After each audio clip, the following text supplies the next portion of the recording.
All right, so how we doing, everybody? Welcome to D&D Tyranny of Dragons.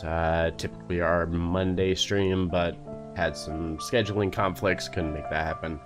So we're here tonight. Really not a lot of announcements. Alliance is playing on Saturday, for all those interested. It will be a... we are looking at a... Hashtag just to age things. We're looking at a end of Act 1 is coming up. So there's, I think we're doing an extended session. Oh no, it's doing it again. I can do this again. See, Hashtag look at that, twice in a row. Yeah, so we're doing an end of Act 1 on Saturday, which means it's probably going to be a long session. So if you get here 7:30, it's gonna run until, I believe, probably 11 or 11:30, maybe even longer. It depends on how long it takes them to get where we need to be, but they want to end Act 1 at the end of the night, so that's going to be where we're at. Other than that, we're looking at Tyranny is going to be back next week on Monday, normally scheduled day. Unfortunately, our Ascension campaign is not happening on Sunday. Again, scheduling issues that prevent that from happening.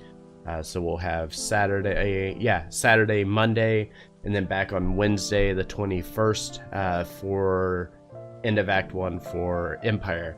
I believe that covers everything. We will go ahead and drop this over to the game and see kind of what everybody's ready for. It basically just keeps it organized to a point where I always know exactly where the code is going to go, depending on the direction you decide to shoot it. All right, Okay. you guys ready? Is everybody here? Yeah, I I'm think here. so. Yep. Steve. Yes. All right. Roll call. All right. So everybody's here. So doing something different tonight. I will do the recap for last session as best as I can. So the party started by leaving a pair of black antlers in search of Vloggin. You arrived at Vloggin's apothecary, the Crooked Tree, only to find a well-dressed, handsome man behind the counter. After a brief discourse with him, he vanished behind the counter and out of sight. A few moments later, a completely different-looking individual came up from the other side. You discovered that this was the true appearance of Vloggin, and that he was very eccentric. After some negotiating and some smelly antics, you were given a few concoctions of questionable potency. But you went ahead and took them and agreed to pay Vlagan back eventually, as he did not want your coin.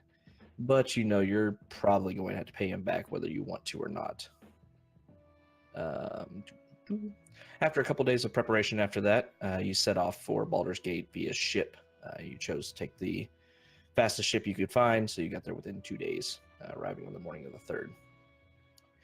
Once you arrived, you sought out Akin at the behest of Froome. A note was given to Max, if I remember correctly, and that led y'all to the Black Gate up in the northeast of Baldur's Gate. You eventually found him and his shop, and after being ushered in for a meeting with Akin, you learned that the cult would be in the city within the next couple of days. So you decided that the best course of action at that point was to set off and make a name for yourselves and hope that it would help your chances in getting hired on as guards with the cult's caravan that's going to be passing out of the city within a few days. After an interesting night of minor violence and gambling, you ended up getting hired on to a caravan. You were sure held members of the cult by a mercenary named Bade Setchapole. An old friend of Stone Skull's from the bandit camp, Fremont, was also employed on the same caravan, and they made their joyous reunion on the streets of the Black Gate. Oh, and one other fun thing happened. Steve and Maximilian finally took their concoctions that they got from Vloggin, and now they both appear to be female elves.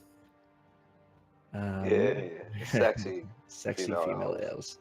elves. You ventured off the next morning, hired as mercenaries, with Tara playing the role of Stone Skull's daughter, with various charges under your all between the different merchants and such going on the caravan. After some nighttime gathering and stealth, you recognize that some of the merchants weren't as they seemed. But as the next morning arrived, that information paled in comparison upon the realization that someone had stolen Max's newly forged sword during the night. Someone. Mm-hmm. Oh, we know who it was. Mr. Longnose is getting a visitor first thing. So you just let me know whenever we're ready, because I am ready. So, it is the morning of the second day on your travel to Waterdeep to the north. So, you've gotten up this morning, Max. You've discovered that your sword that was by your side is now gone. So, with that realization, what do you want to do? I meant, pick up my shield out of my arm and look, and then the dawn and realization that the sword that I had that, it was Lasvius. Is that how you say it? His name, Lasvius Longnose. Yeah, I think so. Yeah, Lasvius. Hello. Yeah. He would be the first person on the top of my list. So would I know where he is, where his tent is or whatever? Where we're staying tonight?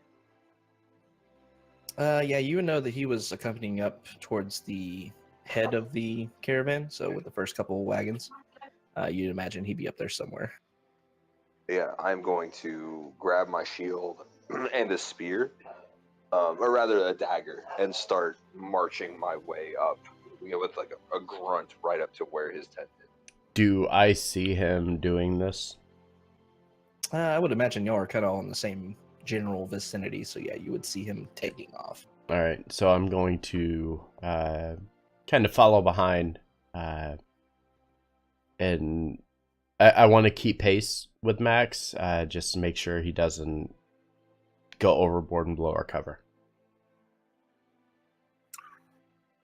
And I am sticking close by to Stone Skull, and as he just turns to leave, I ironically and sarcastically say, "Father, where are we going?"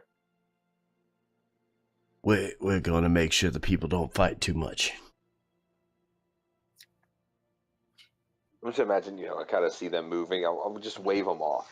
I mean, just kind of put my hand up like I've got it. You can still come if you want. Not gonna a lot of protest, but yeah. Anyway, sorry, I didn't mean to hijack. Anybody else? Yeah, I'm also following. What time of day is it?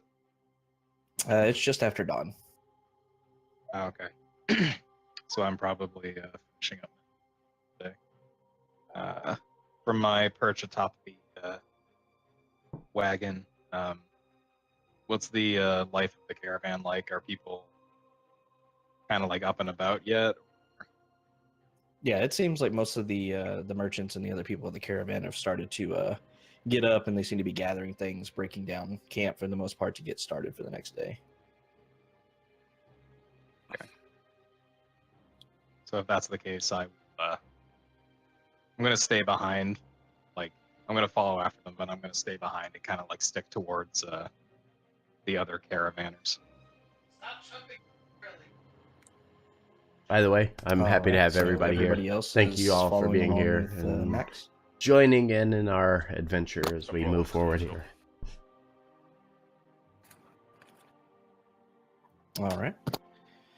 So as everybody starts making their way to the head of the camp, see a couple of tents next to each other. Bax, you're able to see Losfius Longnose going around. Seems to be a little bit smaller tent than everybody else's due to his halfling stature not needing as much room. He appears to be dismantling his tent. It actually falls over for him to start rolling it up as you approach.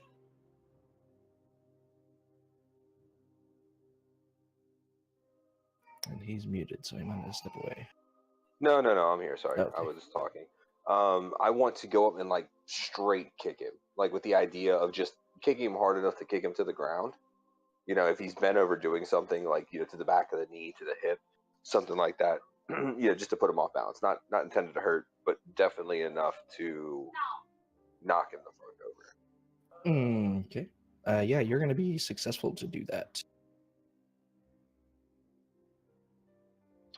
As he hits the ground, I'm going to take a chance to stand over him with a brandished dagger and point it down at him. Doggos are not amused. Dog. And then have Steve tell him to give him his shit back.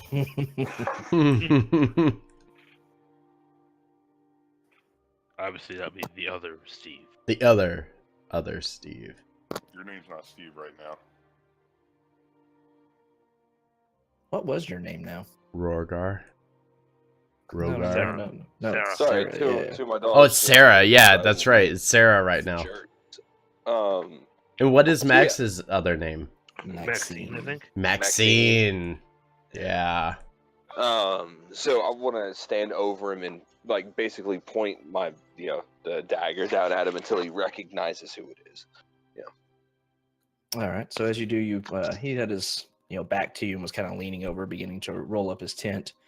So you just firmly plant your foot right on his butt and just shove him down to the ground. And as he's falling over and turning over onto his back to look up at what just happened, he sees this buxom elf woman standing above him, brandishing a dagger. He kind of looks and his eyes open wide. He says, "What's the meaning of this, elf? Where is it?" Where's what?" Like kind of kneel down, so I'm even close, like straddling over him. He's put the blade right up to his neck. My blade, where is it? He kind of, as you're bringing the dagger closer to him, his eyes kind of go cross-eyed as he's looking at it. It appears to be in your hand. Well, I'm going to put it like up under his jaw, real like hard. The idea that like any more pressure is gonna cut skin. Like it just lean up. Like where is it? With that, he kind of panics a little bit, begins to try to move away from you as best he can, not really getting any traction. He looks at his, I don't know what you're talking about. What do you want? You commented and wanted to buy my blade yesterday, and even had the stones to say that you would have it eventually, and I wake up this morning and it is gone. Where is it? That he gets kind of an incredulous look, and he's like, I offered to buy it. I wouldn't steal it if I wanted to buy it. I don't know where your blade is. Is that is there a sense motive or anything like that? The equivalent? There's an insight check. Yeah, you can insight.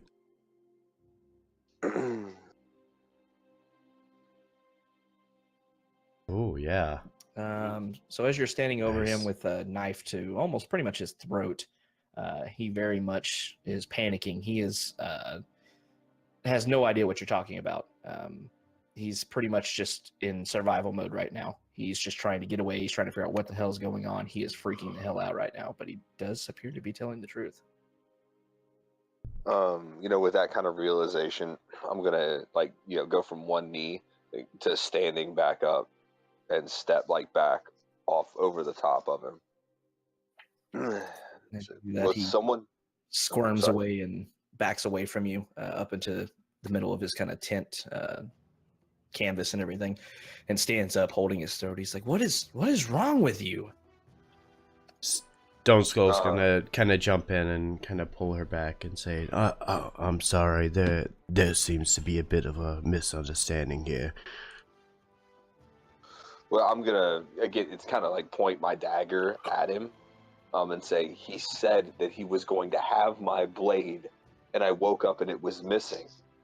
What else am I to assume that he is the one who stole it? That Lasvius is still standing there holding his throat, and he begins to point a finger at you, and as he kind of starts to get more animated, you see his very long nose bobbing up and down. He screams at you. He says, I don't know why you would assume that I would have taken it. I offered to buy your blade, as you call it, just as a trinket. I have no interest in it now. I don't know why you would think that I would have taken it in the middle of the night like some common thief. And so I turn it with animation, again, like I'm gonna close the gap, but use Stone Skull's arm against me to like I'm leaning up against it, and say, I don't know you and you don't know me, halfling. And as he does this, Stone Skull kind of pulls him in a little closer and says, I understand that you're upset and that your sword is missing. We will find it, but this is not your fight. Kind of turn and nod. If nothing else, he can help us find it. Then, for someone in this caravan, in this camp, is a thief. As you say that, he shakes his head incredulously. I will help you with nothing. You come in here first thing in the morning and point a dagger at me? Why in the world would I help you with anything? Stone Skull's gonna kind of release Max and turn over to Longnose and kind of kneel down, so he's a little closer, and put his hand on his shoulder and say, this should smooth things over. If you just help us to ensure that he gets his sword back, then nobody gets hurt, and we don't have to worry about this again. And as you kind of kneel down and almost familiarly put your hand on his shoulder, you see just the look of incredulousness grow in his eyes, and he puts a very tiny, meaty finger into your chest and begins poking repeatedly. He says, I will not help you. I will not help her, this elf that decides that she's too good for anything else and can't go through the proper course of finding her own equipment that she lost during the night. I will not help any of you. And his hand, because he's kind of being gentle and trying to be soothing, suddenly becomes very firm and grasps onto his shoulder and says, I need you to assist us. If you do not, then I fear for what my friend will do to you. Yeah, and Tara kind of pipes up from the back. She's picking her fingernails with a knife and kind of says, he's right. I'm not going to stop him from killing you if he doesn't find his sword. mean, Stone her. Skull, give Stop. me. Oh, Oh, the slip. Okay. I'll let that one go, but keep in mind going forward, I Yeah. may start rolling performance on that. Stone Skull, give me an intimidation check with advantage. Okay. I'll just take the first one. Okay, yeah. I'll just I think take the that's pretty first one.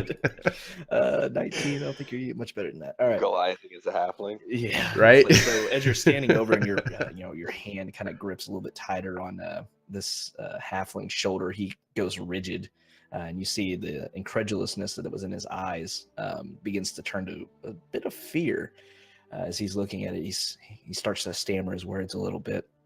He says, I don't know what happened to her sword. I offered to buy it. I wouldn't have stolen it. I'm not a thief. I can ask around camp if I need to, but I don't know any of these people any more well than you do. But I can ask around. Just don't hurt me. And Stone Skull nods and he says, No, that my friend, that is not my intention. We just need to get to the bottom of this soon so that we can continue on our journey. Would I be in earshot of this? Am I close enough? Oh yeah. I want to come over and kind of take a knee next to him and offer my like apologies. Like, I'm sorry, Master Long. I didn't mean to jump to conclusions, but you can see how let's say it more feminine. You can see how I got there, right? As you do that, he kind of steps away from the two of you, gaining a little bit of his composure. He kind of straightens his shirt sleeves and such, and looks back to you, Maxine. A little more confidence in his voice. He says, well, I could understand the draw of conclusion there, but I would advise a little more caution going forward. I know I'm not very intimidating to one such as yourself, or your emotions way up high as Stone Skull begins to stand back up. Your friend here, but I offered a fair trade for your blade. I did not steal it. I apologize. I thought you took my unwillingness to sell as a desire to own it beyond measure or beyond price. With that, he kind of scoffs a bit and raises his chin up, still very much looking up at everybody. He says, no, while I may do things that some people do not like, being a thief is not one of them. With that, I look and say, how do you feel then about traveling with one? With that, you see him kind of reach up and scratch his chin a little bit. He's like, the things that I pay for and bring along as my wares, I would not like to lose to a thief. So I think it would be in everyone's interest if we found out who took your blade, if, of course, you didn't misplace it in the night. With Tara that, I kind pipes of up and says, I agree. Maybe the halfling can start by addressing our concerns with the other members of this caravan. Huh? As in, maybe we need to flush the thief out by Oh, just yeah, outing yeah. him.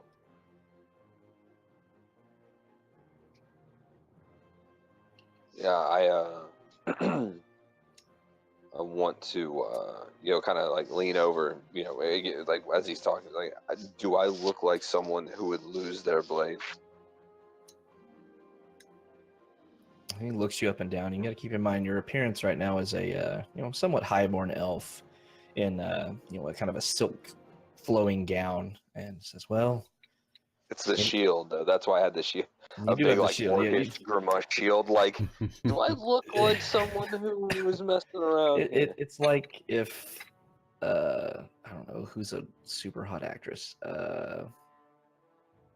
I don't know. Blake Lively. Audrey Plaza. Gal Gadot. If somebody like that, think of one of the most attractive, like, pretty women you know of is holding a big orcish shield. It's very out of place and doesn't make a whole lot of sense. So he's more taking in your general appearance. So he looks at you and says, well, you don't look much like a fighter, so maybe it could have gone awry in the night. I don't know. I don't know your living tendencies. I know and he motions back to his tent, try to keep all of my belongings to myself so that they don't walk off in the middle of the night, you see. I'll, kind of look and say, I promise that I will no longer address you as a thief if you no longer address me as incompetent. Give me a persuasion check. Persuasion. I think I'm good at this.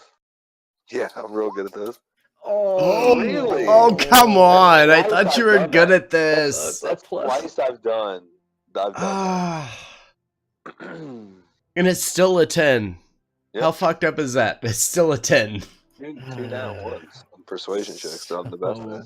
Man. Well, let me just see. Because skill checks don't really crit fail, so I feel like he should have advantage because there's an entire fighting party bearing down on a half elf. halfling. Whatever. Even worse. So That's even worse. as with the Goliath grasping onto his shoulder. I mean, come on. as he's kind of looking at you up and down, he says, "Well, that seems fair. We got off on the wrong foot, and I apologize for that. I don't take well to people accusing me of things that I am not, as I imagine you do not as well. So, I will not call you incompetent, and we will go forward with the assumption that someone stole your blade." And with that, I'll kind of stand up and put my shield like on the harness on my back, and then extend my hand down to help him up. No, he's already standing up. Oh, was he? Oh, I thought he was slinking Yeah. back. No, he was No. getting the hell away from y'all. He got up on his feet and Yeah. was dusting himself off. Then kind of extend my hand in a handshake. So, will you help me find my blade? That he hesitantly kind of nods and walks forward and gruffly shakes your hand, his little hand fitting well inside of yours. He says, "I will attempt to help you, but don't expect me to go too far out of my way. I have my own worries, you see." I appreciate it, Mr. Longnose. Kind of the rest of the group. How do you want to proceed? Do we want to kind of gather everyone? The group that I'm supposed to be accompanying, what is their current status? Are they prepared and ready to go? You're with... I'm with the elvish woman that's supposed to be... What is it? The wood? Fine wood or... No, you are in charge. The prim and proper. The lady is prim and proper and hates lazy people. Yes. We're with elf. You're Yes. with Ellery Llewell. Yes. Yeah. And her care, I couldn't remember. I thought it was like rare woods or something. There was something that she was specifically dealing with. It was. Yeah, something like that. It was like a fine wood or rare wood. Right. It was where she was exotic from. wood from the jungle of Chult. That's it. And is their caravan prepared and ready to go? Yeah, as you turn around to look back towards Ed Hillary and her helpers on, you see that she was actually the first one ready at the break of dawn, ready to set off camp due to her kind of set regimen with her goods. I should have looked at my journal because I actually had that in there. Okay, so since they're ready, does the remainder of the groups appear to be ready as well? Some of them are finishing up. Not everybody's quite ready to set off on the road, but they are finishing things up. Okay. I'm going to kind of place my hand on Tara's back and say, "Well, I suppose we should get back to our caravan and head forward." I'm gonna, as we're kind of turning and walking away, I'm gonna go, "Do you think she'll let us drink beer while we're watching her?" "Maybe, young one, maybe," Says the daughter. says the daughter. Have a question. Mhm. The point of me staying back in the crowd was kind of an observer. Did I notice anyone taking particular interest in conflict? That is an excellent question. Give me a perception check with advantage. Nice. Nice. Awesome. So as you were kind of watching this scene unfurl, you saw the initial argument erupt between Maxine and Master Longnose. You saw that several people within the camp took an interest to it, shouting this early in the morning, an argument between some guards as well as a merchant. A little bit odd. And as you're kind of watching it, you see a few people watching with interest, but you see one individual. There's a merchant over another one of the wagons here, take an interest and then seem to rush back to his wagon, and he checked for something. You couldn't really tell from your perspective what he was checking, but as he got done with what he was doing, he turned back towards the group that was arguing and everything, towards your friends, and it seemed like he had a little bit of a smile on his face. Any defining characteristics of him, or his cart? Did y'all discuss openly what you had found last night with the Not silent yet. and okay? So not No. really. This one based off what you've heard from his cart going the previous day. You heard some odd squawks, as well as some very colorful feathers kind of flying out the back of it at random intervals. This is a human, kind of larger, heavy-set man with a black beard. All right, noted. So I will. I'm not going to rush immediately back. I'm going to let people kind of get their day's routine, and I'm going to find a moment slightly later, casual talk. Is he choppy for everybody else? I was just sending him a message to ask if he was running like a audio filter or anything, because it's cutting him off at the low end. So when your voice trails off, it's cutting you off. How about now? Is that better? Yeah, that's Yeah. better. When you're talking, we can hear Yeah, you. it's probably your noise gate. Just whenever. Yeah, you I go was down gonna to a say. I was lower wondering if he noise was running a level. filter or something for it. Here, let me just lower the threshold. Yeah, just Okay. lower it a little bit. It should Yeah. keep your voice active. All right. Yeah, what I was saying is I would like to keep an eye on that cart for the remainder of the morning, and then kind of just casually a little bit later on mention it to the group in passing, kind of Well, more discreetly. Okay. I want to give you, because I think maybe we're underestimating this. This caravan's not moving an inch until I have my sword. Nobody's going anywhere. Like, it's about to be a ruckus. Like, I'm not gonna like open conflict, but there's not a wheel is gonna move until I've got my sword. And that's obviously going to conflict with Edrelli, who is going to immediately have a conflict with that. So, Well, that's an easy explanation. because that's going to be a conflict, Stone Skull will be explaining to her that we're going to take care of a situation and we will be on our way as quickly as possible and probably try to push ourselves to make up for any lost time. Good call. I like it. Okay, so as you're wandering back to talk to your charge, begin explaining the situation to her. Give me a persuasion check. Okay.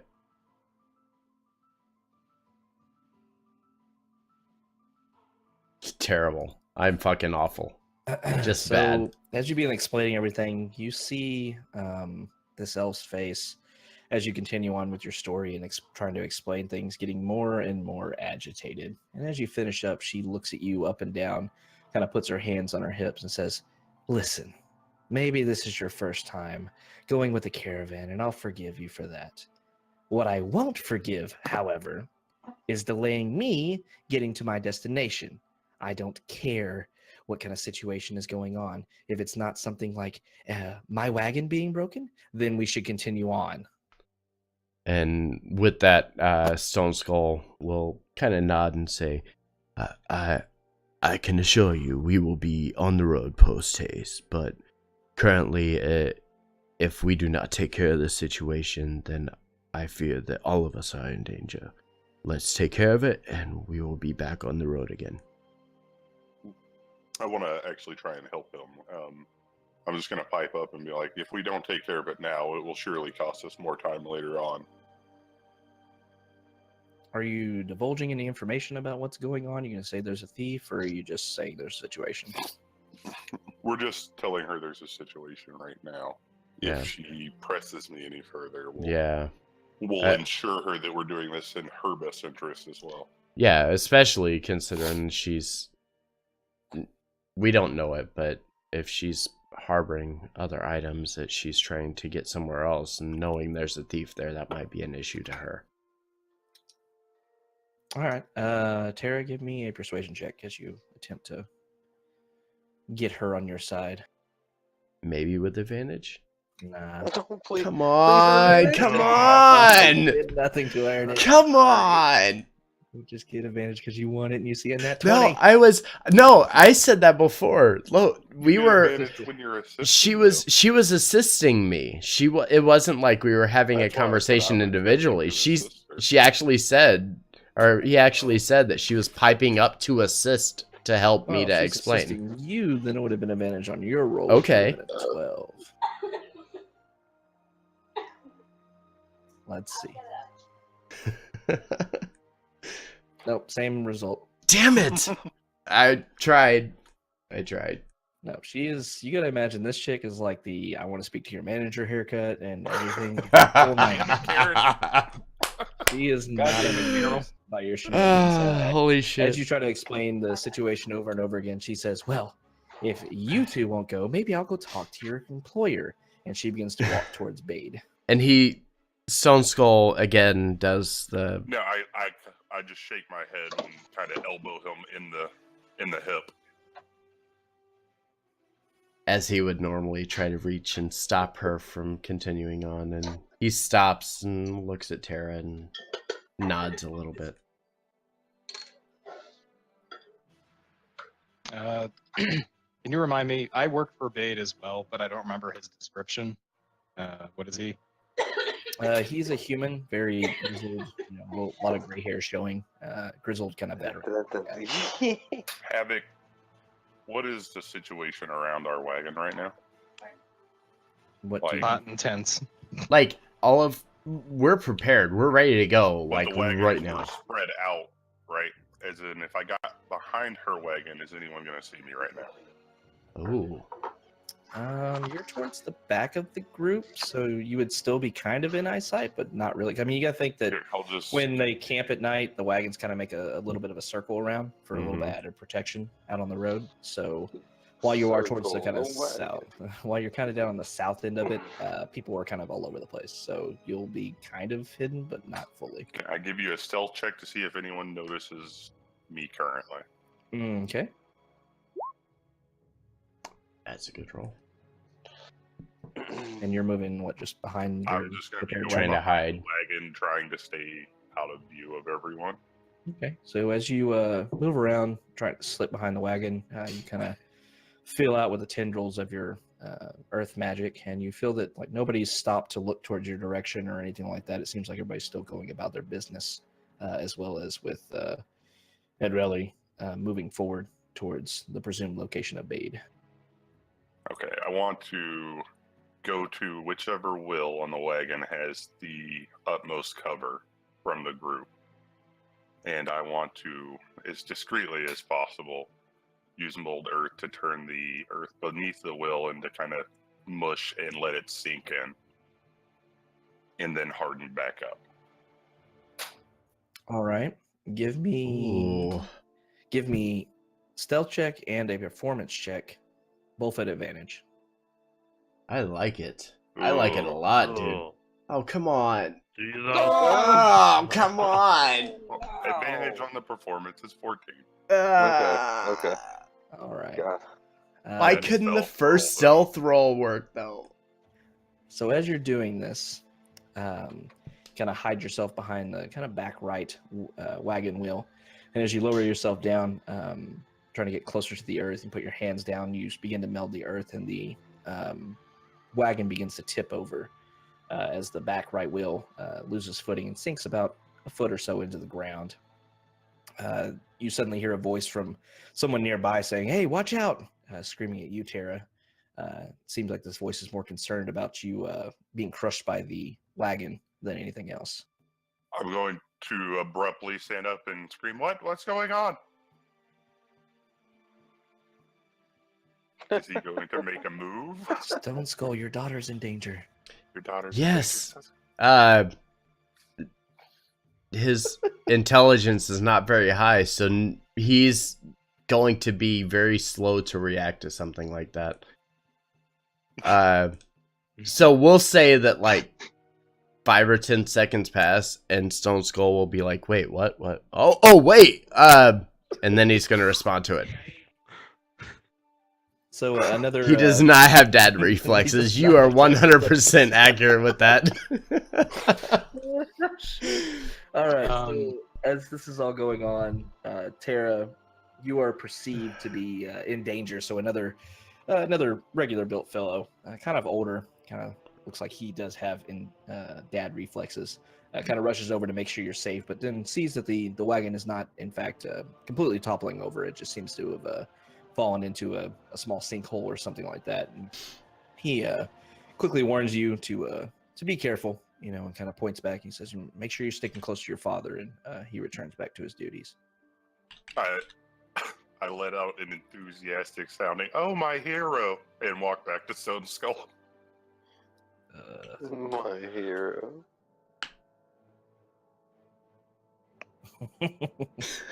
Joke's on Zorn. He's actually a very nice guy. So you guys all basically came back to the wagon where I'm spending my time.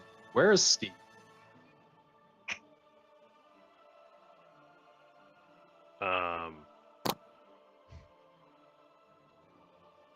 Waiting for the ruckus to die down. You did that on purpose, didn't you? The ruckus. The ruckus. No. No. But I mean, I said where? Where are you?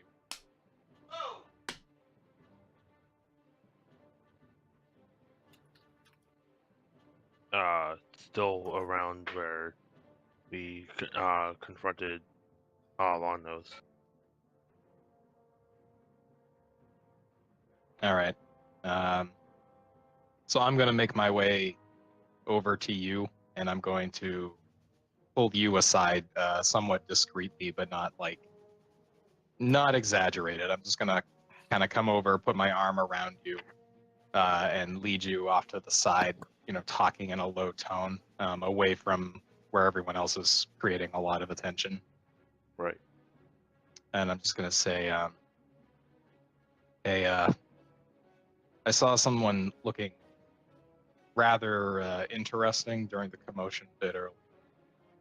He, I mean, I can't prove anything, but he was acting kind of suspicious. You see his cart with all the, well, it sounds like he's got fowl or some kind of wildlife coming from it.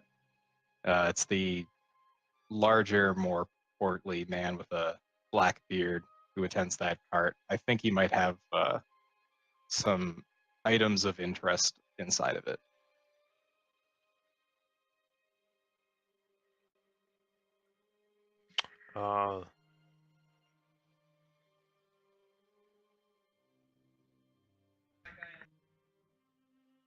Nope. Havoc's eating pizza. Oh, I'm here. No. Well, I mean, am I in earshot when he's saying that? No, you were, well, I don't actually know. I said away from the commotion, which I thought you were still part of. Okay.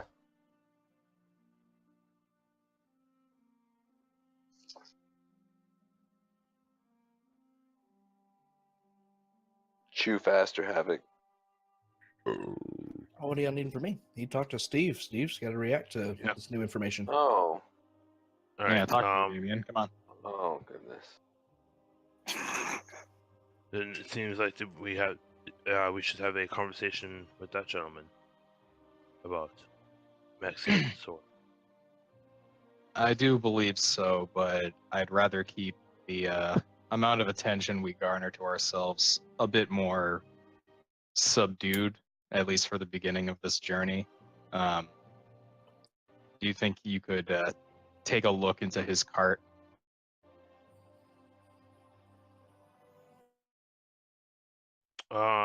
Yeah, I could probably get in there. I might need a slight distraction. I think I can handle that. Just give me a minute. Be waiting to take a quick look through his cart. And with that, I'm gonna go back to Bade and tell him like, hey, I'm gonna. So just as a recap, he's carrying a lot of alcohol meant for basically, distributing to caravanners during the journey. So I'm going to tell him, hey, I'm gonna buy, a few pints just because it's already getting stressful for the day. So I'm just gonna straight up buy some beer.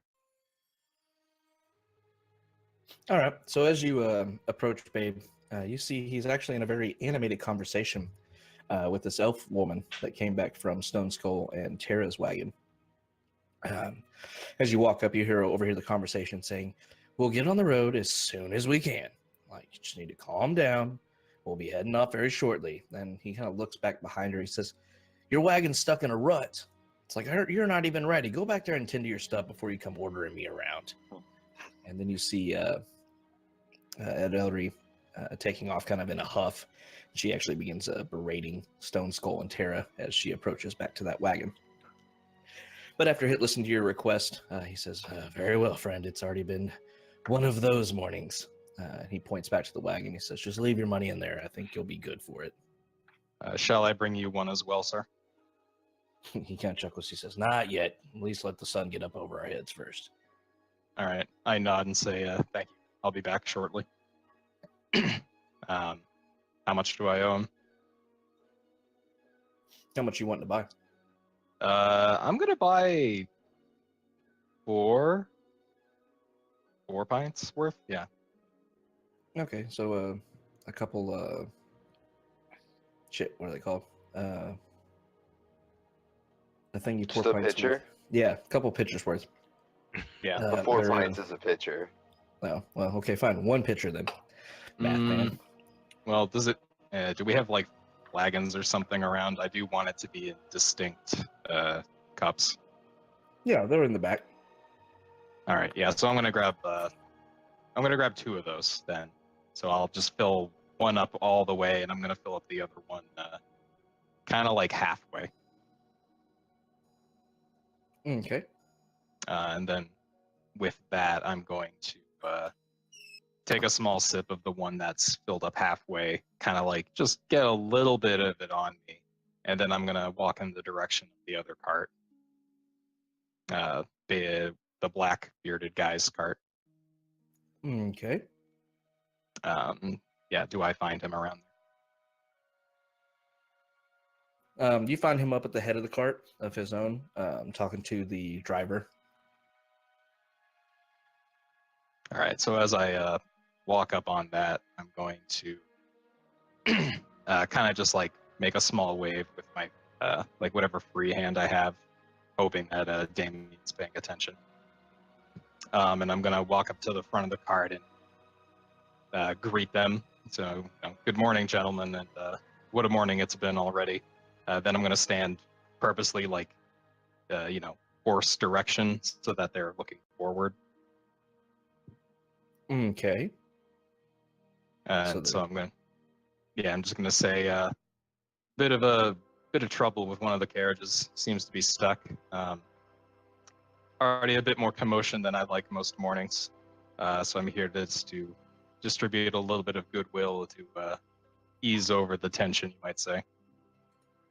And so I kind of hold out the other full flask, to whatever his name is, and I'll offer the driver a little bit from the one that I was quote unquote drinking from. Okay. Give me a persuasion check with advantage. Oh yeah. Nice. All right. So as you kind of walk forward and everything, you see them talking. At the very last second, you kind of hear him saying, "Don't let any." You hear the black bearded man saying, "It's like, don't let anybody near the wagon, as per usual. They don't need to know what's inside there." And as you walk up, the conversation cuts short. They're gonna watch you as you explain yourself for a moment and keep their eyes diverted towards you. and away from their wagon, and Right. they both kind of nod and reach down to take the ale that you brought them. Stealth mission begin. Right. With Arun's approach to them, I'm going to sleek my way up to the cart. All right. So as you're moving forward, you want to make sure you're not seen by anybody. Yeah. But since Aaron's kind of giving you a good distraction, give me a stealth check with advantage. Jesus, not that you needed it. So yeah, as you slip forward, you kind of just blur into the shadows, and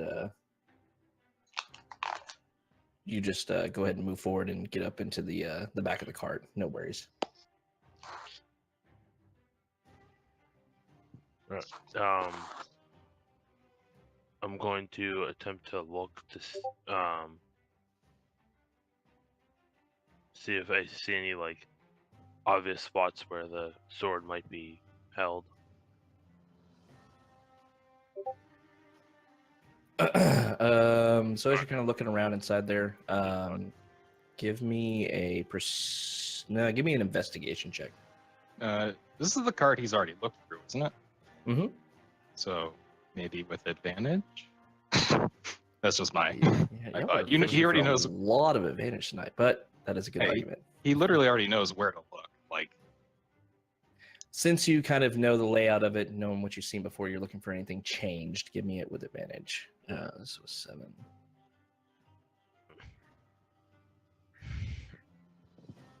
He wasn't very good at hiding it. So as you're looking around inside the cart, you look down, and where you had previously seen, lots of bird cages and things like that, you see more exotic birds that are slightly uncovered now. You look down, and you actually see the hilt with a kind of red-looking handguard on it sticking out from a small compartment down at the bottom of the wagon bed. Okay. Is the compartment closed and it's just sticking out, or is it open? No, it's like the bed of the cart seems like you would get the assumption that it's a false bottom, and there's actually maybe a 6 to 8 inches below that, and the hilt of the sword is sitting out, or presumed sword, is sticking out of a hole to push it in there, like it couldn't fit all the way in there. So but it's not closed or anything like that. All right. Gonna try and open it quietly, take out the sword, and then also look to see what else is in said compartment.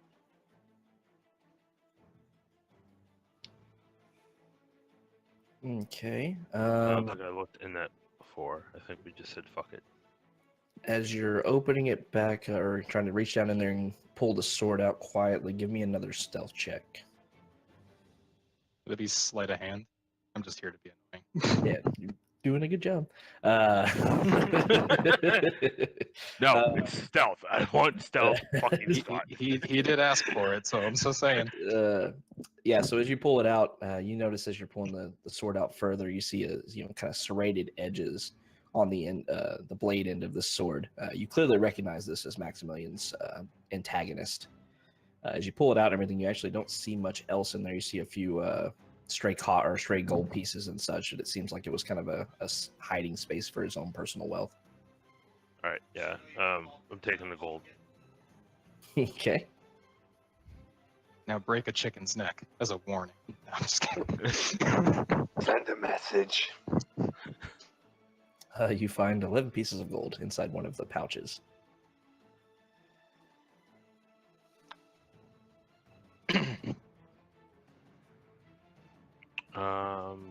Going to make my way out of the cart. I don't think I can hide the sword on me. All right, as you're making your way, it's been quite a few seconds for you to climb up in the back there, search around, and pull that out. Arun, what are you doing? Imagine I mean, unless the dude is literally gonna take that flagon and just go like hell yeah and slam that thing, like it takes him a little bit of time to get through it. I'm just gonna make idle conversation about, like asking like how many how many trips have you guys been on? This is I'm not lying at all. I'm literally just saying like this How's is my the first weather? time. No, not how's the weather, because I'm fucking standing. You know, No, I'm I'm gonna. saying that type of conversation where it's just inane, time-killing conversation. Well, no, like, if anything, I imagine he'd be saying, like, I might learn something, so he's just gonna make actual pleasant conversation where I want to, like, how many trips have you been on? Gone anywhere, like, interesting? I'm pretty new, so advice is always appreciated. All right. So as you're making this kind of distracting talk, let's see how good you are at it. Give me a performance check. Oh, God. Oh, God. Mm. Could be worse. You got to make eye contact. So as you're Rubbing your hands making together. pleasant conversation and everything, you actually find yourself kind of glancing towards the back of the wagon towards to see if Steve has gotten out yet. And as you're doing so, you see and begin to follow your gaze on the back. Hold on. And says, "What? You're breaking up. You're breaking up. Oh, okay. 1 second. How's it now? Yeah. For some reason Discord is having issues with me. I don't know why. Do I just need to go through that whole thing again? It sounded like I looked a little bit towards the back of the cart, and so he also started doing that.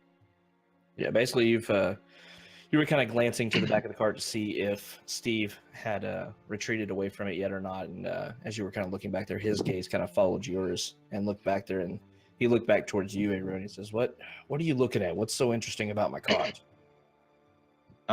Sorry, sir. I'm not looking. I'm listening. Do you hear that? What's Tara and Stone Skull's boss's name? Ed Ellery. It's these elven ears, I hear Ed Ellery absolutely tearing my mates apart. Kind of point over in their direction. I do believe she will need to be my next stop for this morning, perhaps more than once. Give me a persuasion check with advantage. God, I wish I had charisma.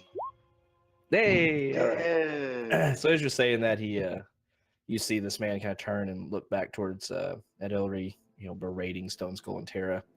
He kind of grunts. He says, "Yeah, that one. She doesn't seem to be happy about anything." With that, he kind of shrugs and drinks a little bit more. He says, "Well, regardless, thanks for the ale, friend." And he turns back towards the wagon driver, obviously kind of dismissing you. All right. Yeah, I'll just take my time cleaning that up. Slowly getting the flasks from each one of them and nodding off before I walk back towards Bade's wagon. So as all that's kind of concluding, Steve, give me one more stealth check. Don't fuck this up. Don't fall out of the wagon. Yeah, right. At this point, he doesn't need to be still. If anything, I'd come out brandishing the sword. Like, what are you gonna do about it? So as you sneak away from the back of the wagon, at first, as you peek around the corner, you see this man, black-bearded man, turning around to look towards you, and you dart your head back. You wait for a few seconds, but you don't hear anything. So you go ahead and slip off back behind it, disappearing into the other wagons, safely away. Right.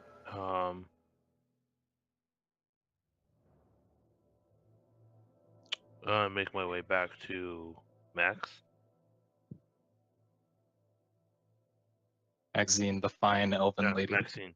Yes, Maxine, the Max, fine are you elven still up by Longnose? Have you ventured back Yeah. to No, I anybody else, haven't. or- I've been. You just kind of. I imagine all that stuff kind of happened relatively quickly. yeah, within a couple minutes. Yeah, so I'm getting ready to start searching cart by cart. I'm basically pacing back and forth, just waiting for. I was like, you know what? Fine. I'm gonna go just start questioning everybody person to person. All right. So as you're doing that, you actually turn around and you see Steve brandishing your blade in his hand as he approaches you. Betrayal. You got some Gotcha. splaining to do. I'm gonna, look and kind of quizzically as I walk up, like, where did you find it? The large bearded man with the animals in his cart. Seems like he has his own agenda and pilfering other items from the caravan. He has a false bottom in his wagon where it appears to hide goods. What else was in there? Just looked like gold, and then just your sword at the moment. I'd take the antagonist from me, reaffix it to my waist, and I'm gonna go to Stone Skull and say, and point out, is Arun, you're around as well? Like, are you following up? Like, we're all meeting up? No, we're still being berated by Build Harari. Well, I imagine at this point you're kind of in the same, like the area near Bade's cart, so I'm gonna walk up with the empty flagons. Not really saying anything specific, but I'm going to just put a hand on your shoulder as I walk, in front of you and then behind as I'm heading back to the, back to the wagon. I'm just gonna whisper, cooler heads often prevail. I kind of look down, like an acknowledgement, and mention to Stone Skull. I want to just go up and kind of flash the fact that I've got my sword back, and then just to like I've got it, and then turn on my heel and walk towards. Once it registers, I've got it, and walk towards the bearded gentleman with the birds. Who are you brandishing the sword for? To me. Oh, I'm not. No, I'm not. I'm not brandishing it. It's just kind of like like a showing flourish. it off. Like, hey, Yeah. here it is. It's still in the sheath at my waist, but just that I have it now. Okay. As you're doing that, Longnose was still kind of nearby. He kind of matter-of-factly points to it and says, "Hey, you found your blade then? I told you I didn't steal it." With that, I kind of smile and said, I apologize sincerely for accusing you. That's a mistake I won't make twice. I promise." That he kind of just nods. Says, I'm just happy it worked out. The offer's still on the table if you want to sell it to me, though. I think that we can tell now that offer is firmly off the table. Kind of shakes his head and laughs and goes back to his business. And I want to take a stroll down to Mr. Bearded Exotic Bird Owner's cart. Give me an insight check as you're approaching and seeing this man.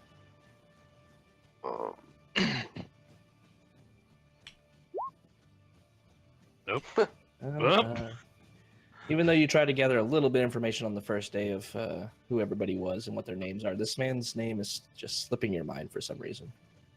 Yeah, I imagine I decided no, I'm not even interested. I don't care what his name is. I'm gonna try to catch him before he gets too far. It's not going to be violent. There's no violence here. No, I'm still catching you. Okay. Hey, listen, cooler heads. Remember, this guy has, a false compartment in his caravan. We got shady dragon cultists about. He's gonna, the second he realizes that thing's gone, he knows someone is onto him. We need to, handle this delicately. I think this is the best way to handle it. If he's planning on taking things from around the cart, we already have enough pieces moving. Figuring out where these cultists are going, what they're doing. We don't need some rogue entity then disrupting whatever we've got going on. Like, we have to find out where they're going. I'm just going to try and scare him straight. All I want to know is I want him to know that I know that he took it, and that's as far as I'm taking. A lone thief, sure, but any warning that there might be trouble coming up along with cultists is bad news for us in the long run. And with that, I'm kind of gonna look over to Steve. Like, do we have any indication that they might be, the men that we're looking for? One more time. No, not this guy. So You're asking if this guy is part of the group that we are following. Is that correct? Yes, we know the group that we were following is in here somewhere. We know that they're likely smuggling riches. Yeah, You know. those are specific cards that we've already established. Well, Like, Which- this guy was not one of them. Which yeah, includes you Ed guys never Hillary's really card. talked to everyone about that. Right. We don't know right. that yet. Well, what we really haven't had an opportunity to discuss it, but Right. That's why we're talking now. Mhm. Okay, yeah. Kind of like, look, I feel like showing him that the jig is up and not pursuing it will get us farther than he's going to notice it's gone at some point, and then he's going to see it and know that I've got it. I'd rather be the one to initiate that and keep him in line or prevent him from doing anything else out of fear than anything else. I am fully okay with this plan, but as long as it doesn't jeopardize the one and only really important that we have. Yeah, no, absolutely. This is a desire to prevent him from being a distraction to us going forward. More metagame, do we believe that the path we're taking is heading us straight towards where they're at? No. Because we're still looking for Nyatar. Okay. So if we don't... We're following the goods and the other cards. Right, because we know that we're headed to Waterdeep. We don't know why we're headed there. We just know we're following this caravan to there because that's just what our job is. So if we don't believe that we're headed there because that's where the cultists have went, then perhaps maybe we should consider pointing this guy out and finding as much information as we can. Yeah, if we're going to put it to a vote, I'm actually Yeah. with Willie on this. I think it's better to just walk by him, show him the sword so that they know that we know that they know that we know. Yeah. Yeah, because I mean, at this point, if all we're doing is going to Waterdeep to pick up the next task and figure out where we're going, right now, I think the best option going forward would be to confront this guy and figure out what the hell is going on. Because I don't think this guy is associated with the others. So if we make a ruckus and point out, hey, this dude's a thief, then those other guys with stolen goods are instantly going to turn and look at us and be like, okay, well, we've got a problem with these guys now. But it may not be him, but I mean, we're looking at Ed Hillary, who is also potentially dealing with some stuff that we're not, we're associating to this dragon cult. I don't know. I think it would be best if we confront him up front. I think it'd be better than letting it go and then getting closer and closer to Waterdeep and him getting away with something and then potentially slipping away and us not being able to get anything from him. But that's just my opinion looking at it from more of a metagame standpoint. If we're going towards Waterdeep and we're not getting any information, the closer we get, the more likely he is to disappear on us. I mean, that's an argument to be made. I just think tipping our hand too early as to what we are or what we're here about, I think is, that's, we don't want to do that. Like, if shit happens farther down the road, okay. But Havoc, how far are we from Dragonspear right now? This is the first day of Dragonspear? Yeah, we're not even. We're headed. Yeah, we're not even halfway to Dragonspear right now. Fields of the Dead yet. Yeah, we were headed towards the Fields of the Dead. We're not very far, right? No, not at all. Yeah. So my thought process is we just need to I think that's enough of a symbol to show dude we're not ones to be messed with, and we know, but aren't saying anything. So then we hold that, hold that trump card for a little bit, knowing that this is a situation now. It's gonna stall him because this is an unknown. Now it's something he doesn't know, and now he's going to be hesitant in doing anything else nefarious. He's like, shit. He's also going to be Maybe, mindful of the fact that we're keeping an eye on him. I got you. Yeah, and that's it. You know, it's just a, like quick message. Like that would be more than enough to make his butthole pucker and say like, so like, yep, you have a fantastic day, sir, and just walk on off. Sorry, chat. Dealing with a lot of things Say, going on right now. Without meta knowledge, I'm pretty sure everyone. I know should I be on haven't the same been paying page much that, attention, but you know, Yeah, the idea was Dragon I Cult appreciate is y'all really being what here. comes first. I do. So as long as we don't alert them, that really should be everyone's first priority. And that's a big one. Apparently, Is, like, his you sword tell comes this guy. first. no, Oh, his yeah. sword definitely comes first. That's not up for discussion. Sword is greater than all. I don't know. That gold dragon thing doesn't really seem like you're fit now. What? Aren't you supposed to be like a fucking gold dragon or something? Yeah. Can know. Yeah, if he Have wants to steal my mom, I'll make another one. It's made out of rock. can I go ahead and just have a dragon as a mount going forward? Because that would be fucking awesome. You can ride me whenever you want. Oh, whoa, phrasing. All right, let's not do this today. All right, I found your dragon. You said you wanted to. I did say. And I'm not wearing a saddle. I need an adult. Stone Skull finds himself oddly attracted to Maxine. I want to go flash dude my sword. I want to walk up to him and clear my throat, like, you know, cartoonishly loud, to make sure I get his attention, and put my right foot like forcibly up on his wagon wheel, like a sharp kick, but enough to where the hilt of my blade stands out and be able to rest my hand on it. Okay, so as you approach the wagon after being directed by Arun and Steve, you move up to it. You see that the man, obviously the merchant with the black beard, is talking to the wagon driver once again with their backs towards you. So you walk up and kind of rest your foot up right next to him. And No, it's not. I'm like kicking the wagon and resting my foot there afterwards, like a real, like hard bang. Like I'm getting his attention. I want in a him to very know I'm rude here. Way. Okay, so you go up and make some ruckus and walk up, and they both turn to look at you and kind of eye up down, and he clearly sees the sword sticking out of its scabbard on your hip. I'll look forward to it. Are you boys having a good morning? Are you ready to go? The merchant kind of looks at you, and his eyes squint a little bit, kind of in that trying to figure you out look. Says, for the most part, yourself? I kind of stand up and get in, kind of adjust the sword on my hilt. I thought I lost something, but my friends and I found it.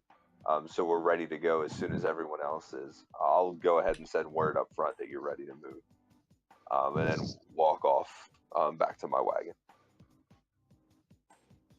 That is, you're beginning to turn away from him. You see a kind of flash of realization in his eyes, and he kind of stands there for a few seconds, kind of flabbergasted, but doesn't return anything to you, and just kind of thanks you as you turn around. He's like, very well, we'll be ready to go, and goes back to preparing his wagon.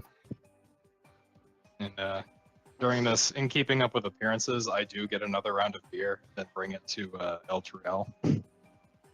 Just to have a angry woman yell at me for offering her beer. And she is angry. Holy shit, she is pissed. What the absolute fuck? You get beer and don't bring it to me? Come on. Come She sees you bringing up beer, and she's like, what do you want this morning? I have had it up to here with all of you guards. I cannot believe how incompetent and unprofessional you are. What in the world were you even hired for?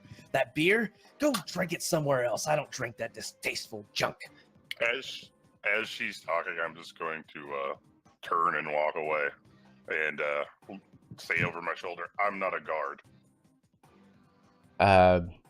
Stone Skull walking around notices the wagon at Hillary is kind of dug into the ground and is nonchalantly going to walk up and grab the wheel and lift it just above the ground so it's level and nobody notices it was sunk before.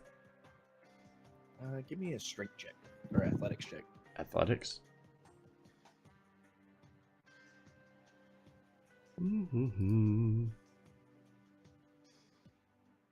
I sure Yeah, do. With like one hand, you reach down and grab a spoke of the wheel for it, and just lift it up and set it down carefully. Hear some of the wood inside of it rattling around, and kind of just look around and say, "Oh, okay," and start walking back to the front of the wagon. Like, so she didn't notice the cart just get fixed, right? No, she's still yelling at you. Oh, excellent.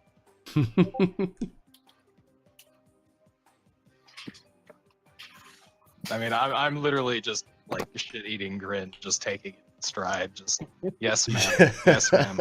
I'm so Sure sorry, thing. ma'am. And then I'm just gonna Yep. start drinking the beer once I know she's not gonna have any. She just continues yelling. She doesn't even really care that you were there. She's just yelling for the sake of it. She doesn't even know who I am. She just wants something to direct her rage at. You are the punching bag right now. Nope, I'm drinking that beer. So yeah, you're drinking the beer. There's a few slew of insults and degrading comments. She called your mother something that rhymes with or something that resembles a pig, and a few other things. What race is she? She's an elf. She's an elf. Is she in high elf, or is she just a normal elf? Yeah, what's her lineage? Yeah. Because I'm Moon, so I'm pretty much trumping her no matter what. I mean, Well, other you're a than high gnome elf, working right? as a guard, so Yeah. But it doesn't really matter. I mean, aside from high elf, there's really not much else. I don't remember what she is. So, because there's there's Oh, Drow, she and is there's also a Wild. moon elf. Oh, okay, excellent. So Well, then I'm her- just gonna say something back in a high dialect. Just something to the effect of rash words don't make a nobleman. And then walk off. she visibly turns red at your insult and huffs back to her. Hey guys, I'm probably gonna sleep with that at some point.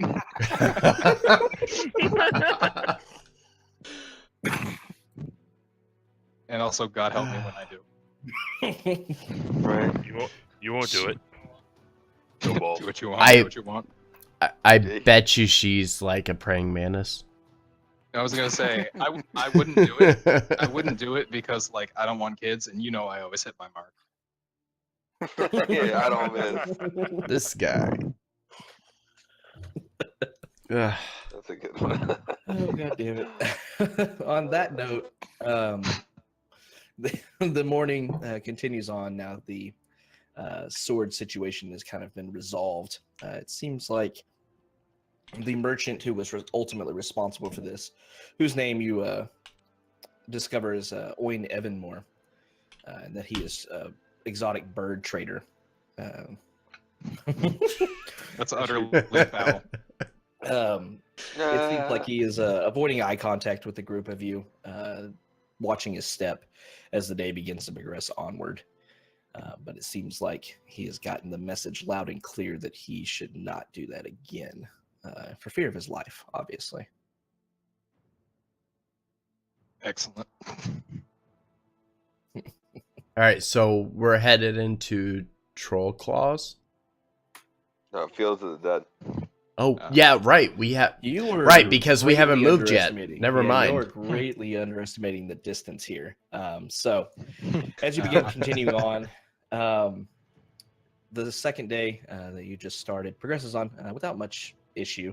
A few setbacks here and there, common for any kind of travel. But you're able to go through the night.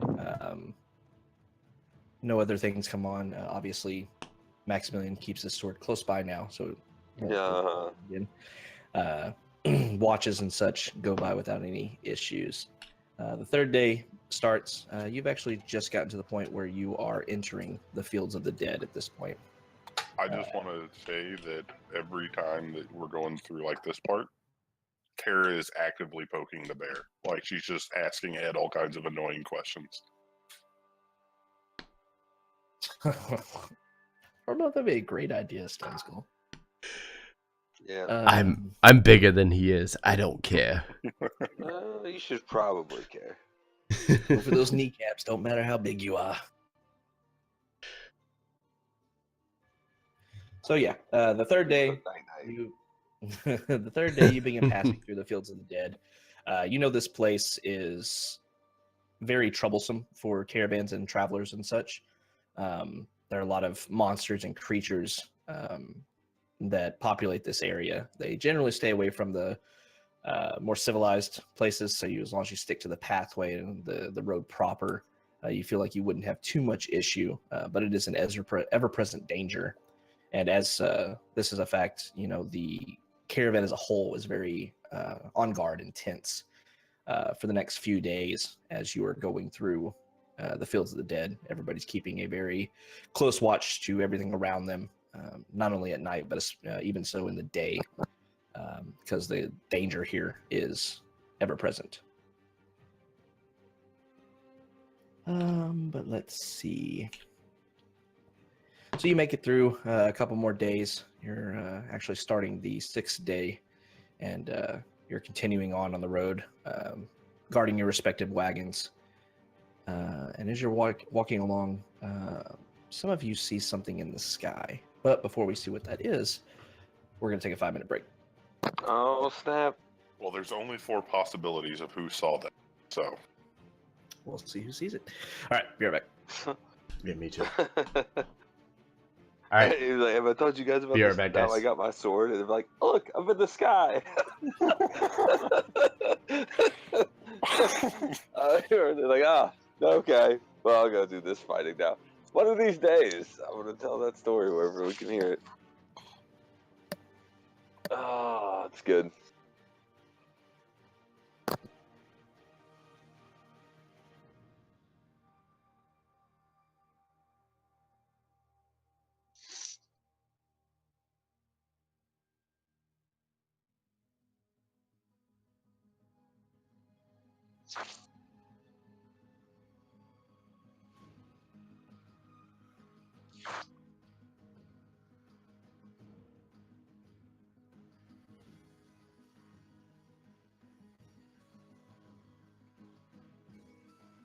Oh, man. D&D bot. Got all quiet all of a sudden.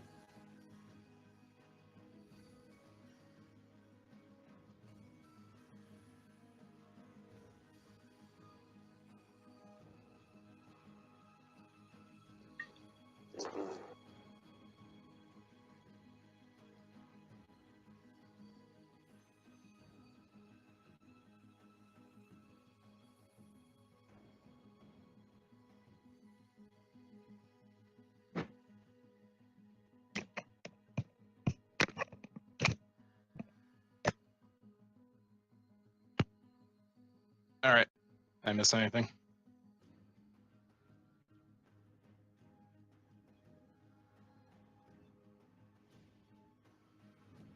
We're all taking turns stealing Willie's sword.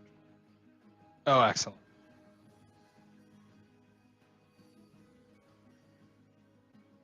It is dangerous, Nick.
Daniels. All right, I think we're Oh, I mean, almost Mama about Wolf's ready saying to Mike get going Daniels again. with Clay Just bear Thompson, with us Rusty here Edge. as Like we that get actually sounds ready. like a formidable front and we'll seven. be all set. Green Bay may actually have a defense. Right. All right, I think we're ready. I think everybody's here. Well, except Zorn. Zorn. I haven't heard Zorn yet. Yeah, wait on him. Yeah. I don't have to walk across the house to get my water anymore because I literally, that door that was the sliding door right behind me is the kitchen. Wait, Willie, what is your wisdom score? Wisdom like 15. Oh, you're only one up on me on that. I'm back. It's intelligence that you guys will Oh. kick my ass in. Oh no! It's because you're going against my charisma. Yeah, And I can- charisma but- is much but I can different too. attack. I can Hold attack on your a second. charisma, wisdom, intelligence, and constitution. So I'm And on I got one. I have an 18 in con, so Like, is any one Yeah, of but you motherfuckers actually intelligent? I am not. I mean, think I you're I am literally a box of rocks sitting on the fucking side of the road. I have an 11 intelligence and a 7 wisdom. I have a There- 6 intelligence. I should not be making decisions. in You life. should never make decisions No. like ever. And that's the thing with intelligence is like, unless you're a wizard, pretty much nobody Hey, takes it. Stone Yeah. Skull and Terra. Stone Skull is gonna have the great idea, and Terra's gonna be like, "Yeah, that's a fantastic idea." Yeah, we He's should- gonna be like, We should do that now. And this is how we implement it. Tara's like, this is how we do it, versus the opposite of that. Yeah. And this is why the man with 14 intelligence is shooting from 400 yards away. Don't have to be the it's smartest funny. dude, just the smartest dude in the group. and then yeah, it's all about perspective. All right. Ruckus, you're back, right?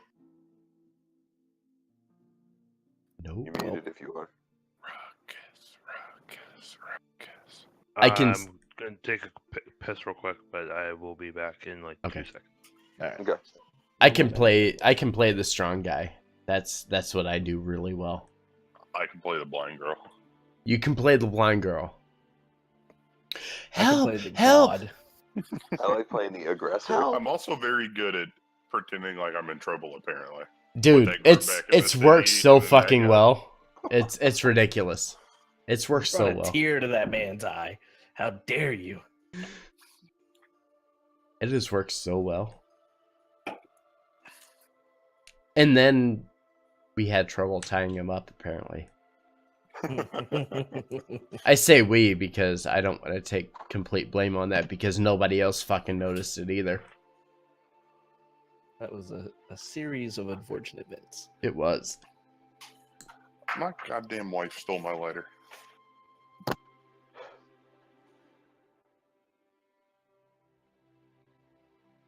All right, now I'm back. Oh, Leave yeah. myself. I have food because Also I just one. realized that I've been drinking on an empty stomach. Dude, I want more food You're gonna get drunk. so bad. Yeah, I no, For the get large Yeah. drunk. I'm good. I am drunk. And they still haven't called off work tomorrow, which is bullshit, let me say. Havoc, is there like a little wagon emblem you can use to mark our progress? Because these Oh, guys are that would be a sure, yeah. fantastic You know, idea. I can find the names on it, but it'd be easier to just find the wagon. Like right here. Yeah, give me a moment. 'cause So- I need to set up a map anyway. So if you guys need stolen shit stolen, I'm your guy. Well, as of right now, I'm your girl. So Yeah, right. I just imagine you and me ride next to one another, just like, I can't wait to shed this stupid elf girl skin. and randomly Stone Skull will pull Steve to the side and say, so here's the job that I have for you. What I need you to do is sneak into Max's tent one night, steal his sword and put it on top of his tent. And then when he wonders where it Yeah, we're is, sharing a tent. a- right? all we're gonna do is we're gonna laugh. That is a big fucking wagon. That wagon's taking up That's like even bigger. square mile. Listen, some of y'all are kind of old, so I need you to be able to see it. Okay? Listen here, motherfuckers. This is Rude. how it's gonna be. I thought you were just about to tell him to go on a panty raid. Well, he is a girl right now. Yeah, like you both over this long period of time are now coming to terms that you have a vagina and boobs. Like, No, whoa. This is an illusion. This is But- not And even transmutation. still, they're so when you think about it, they have an illusion that they are these female elves, and yet they go back to their tent and all of their clothes are like for guys that are like a foot and a half bigger than what they are. Yeah, we don't get to change clothes. It's just I'm like, ridiculous. "Ah, this sucks." We hope nobody actually- notices. I'm wearing the same illusory clothes every day that don't ever get dirty. Or... no. So Havoc, how does that work? If they are just an illusion, but they're an illusion that's like a foot and a half shorter than they used to be, what are they like actually a foot and a half up, and we're just staring at this imagined face in their neck? Or Yeah. what? Yeah, Yeah, you basically- envision them at that height. Nobody sees them above that. Is that correct?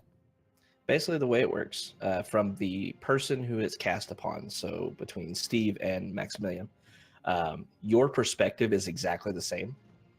You are seeing from your dragonborn height. So whatever size you were before, that is your perspective. You were that high in the ground. However, as you were to kind of look down at yourself, you now see your elven face down right below. So you kind of had to take a couple days to compensate for that, because otherwise you would be looking down at everybody's dicks or their breasts or whatever, because otherwise you'd be looking too low. But you've gotten to the point now where you can do that. Everybody else's perspective of you is that of just an elf. They don't see the extra, foot or so. Staring at your chest. Yeah, Right. they're essentially staring at your chest. But to them, it's your elven face. Well, what I'm asking is like, so a moment ago I put my hand on his shoulder. What realistically happened was like I really touched like his chest or something because he's taller. No, you touched No, the shoulder you- of like the illusory Yeah. figure in front of you. You So you no, actually no, feel that's the that opposite. illusion. No, that is Right? not correct. No. No? See, okay, let me rehash what I was saying. To everybody that doesn't know that you're in an illusion, you appear as an elf. To your party members and anybody else that knows you're under an illusion, even if they were to discern it over time, which is something you need to actually be worrying about, or if they investigate you more closely, they can discern that you are in fact an illusion. So your comrades and such, they can see the illusion, but they also see kind of a dim, transparent form of what you actually look like. So when a rune came up and put like his hand on your shoulder, it was up in the air, up above, next to where the elf's head would be. Oh, shit. So Okay. so Or you can, Or you can like choose when like when Stone Skull was wrapping his arm around the neck of Max to pull Yeah. to And the pull thing him is, away. since you know it's an Across the illusion, you can Yeah. compensate your actions to say, okay, I'm grabbing the elf's neck, and kind of feeding into the illusion, Mhm. thus giving it more credibility. However, if you forget or do something more drastic where it's impossible to really hide what you're actually doing, then it'll be a little bit more Cool. consequential. Got Instead of seeing anything, no necks, no shoulders, just slap them back on the elf's back, and you'll just be butt patting the dragonborn. Yeah. Good So Yeah, that's Good good game. game. don't hit your head on something when your elven face is like a foot below it. Right? It'll be a little bit awkward, hard to explain.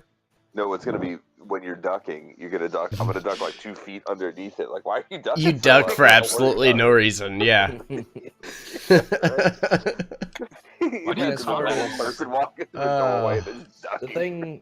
thing with this is Doorway. that basically you're under the disguise self spell. Yeah. Essentially what Okay. you're at right now. The spell itself acts in the way that you deem it to. So you may need to duck to go under a doorway. However, you can mentally have the illusion keep its straight posture to not duck in the same way you do. That's Oh, kind of nice. an unsaid kind of thing. I'm not gonna make y'all RP that every time because that's tedious. So basically, the illusion keeps its form and it does things that the illusion would do, as long as you're kind of consciously thinking about it. as far as like clothing and things like that, it can change on a whim. You could literally change clothes in front of somebody, and it would just Nobody would magically know. happen. Right. I mean, that way, if they were looking at you, they'd be like, "Why the fuck are you wearing a red tunic? You were just in a white one. What the hell?" And they might be kind of examining you more closely, and they may discern it's an illusion. So keep it in mind. You're trying to keep secret. And you might want to role play that too at some point and say that you're changing clothes so it appears that you're changing clothes over time. Yeah, I don't think that actually would bother me. Like if I saw an moon elf walking around in pure white robes all the time, I'd be like, that's Yeah. just how elves are. Yeah. Fucking hell. Fucking All right, give me my elves, pure dude. white robes. These fucking elves, dude. Though All right. you should freak out about your robes every time I get near you. Yeah, because they're getting dirty. All right. I have magic now, so I'm actually not worried. So as we move on, you're approximately on day 6 of the journey now. You're well into the fields of the dead. As you're...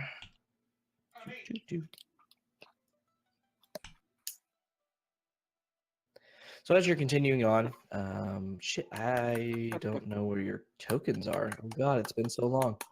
They're all they're all gone. Let's find something. Yeah. You could just use a specter from. I don't know how we're fighting anyone with Are we fighting something finally? I didn't say that. I just I said wanna what's your tokens. I want to fight something. Oh, You know I what want it to sounds fight like, something. I'll be the roll guy today. No. That's Please what I do can not. What's your health right now? Please What's do your not. health? Why can't I Yeah. be the roll guy? Because you've had terrible luck with rolls in the past 8 sessions.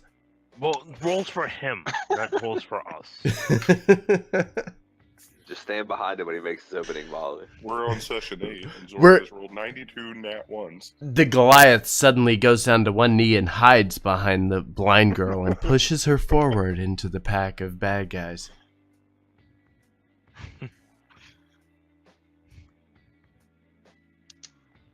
I'm trying to get everybody situated. 1 second.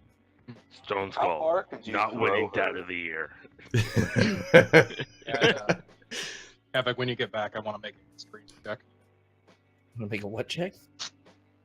A history check. What are you historying? Well, I'm from Candlekeep, which is not that far. I want to know what I might know about this. Also, Sage.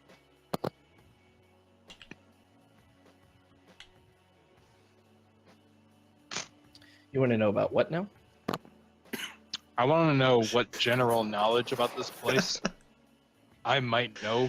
A, because I'm from a place pretty close to here, and B, because I'm a sage, so I spent a shit ton of time around books. So you want to know more about the Fields of the Dead? Yep. Okay. History? Yeah, history. Yeah, 9. 9. 9. All right. So as you're moving through this area, you kind of explain to others that you know a little bit about it. You know that people generally, this is kind of a, there's fields, so it's rolling hills, things of that nature. Would be excellent cropland. However, nobody farms here. And the reason for that is this place is very populated with monsters and creatures of such. Not anything so powerful as to be a bane of existence and cause people to go out and slay them and such. However, to travelers, they can be a very large and possibly deadly nuisance. For that reason, while you may camp on the top of one of these larger hills, that way you have good sight around you and such, you don't ever light a fire at the top of these hills because it attracts all of the creatures from around you to that hill. Very. So Interesting. lots of little things like that. This is a place that where countless battles in the past have been fought on these fields. Therefore, there's a lot of superstitions going around of ghosts and poltergeists and things of that nature that have gone here, as well as the very real threat of monsters and creatures that could show up.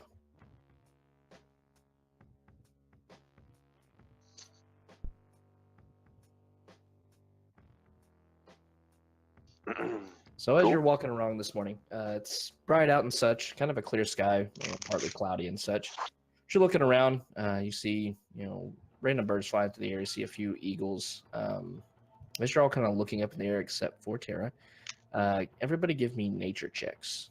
She can look up in the air. She won't isn't see gonna see anything, but shit. she can look. Nature check? Yes. Oh, fuck, dude. -2. Oh, That Ooh. -1. Yeah, we're both Yeah, and man. have negatives and stuff. They shouldn't be together. Shouldn't be together at all. We Best absolutely team. should be together. Are you kidding?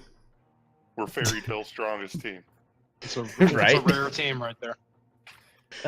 So as everybody's kind of looking around, Stone Skull and Max and Arun, you kind of look up in the air and see, a couple eagles flying in the air. Don't think too much about them. However, Steve, you recognize these as something else, and as you're looking at them, they begin to grow larger and larger, much larger than what you would expect eagles to be. I'm tapping Max on the shoulder.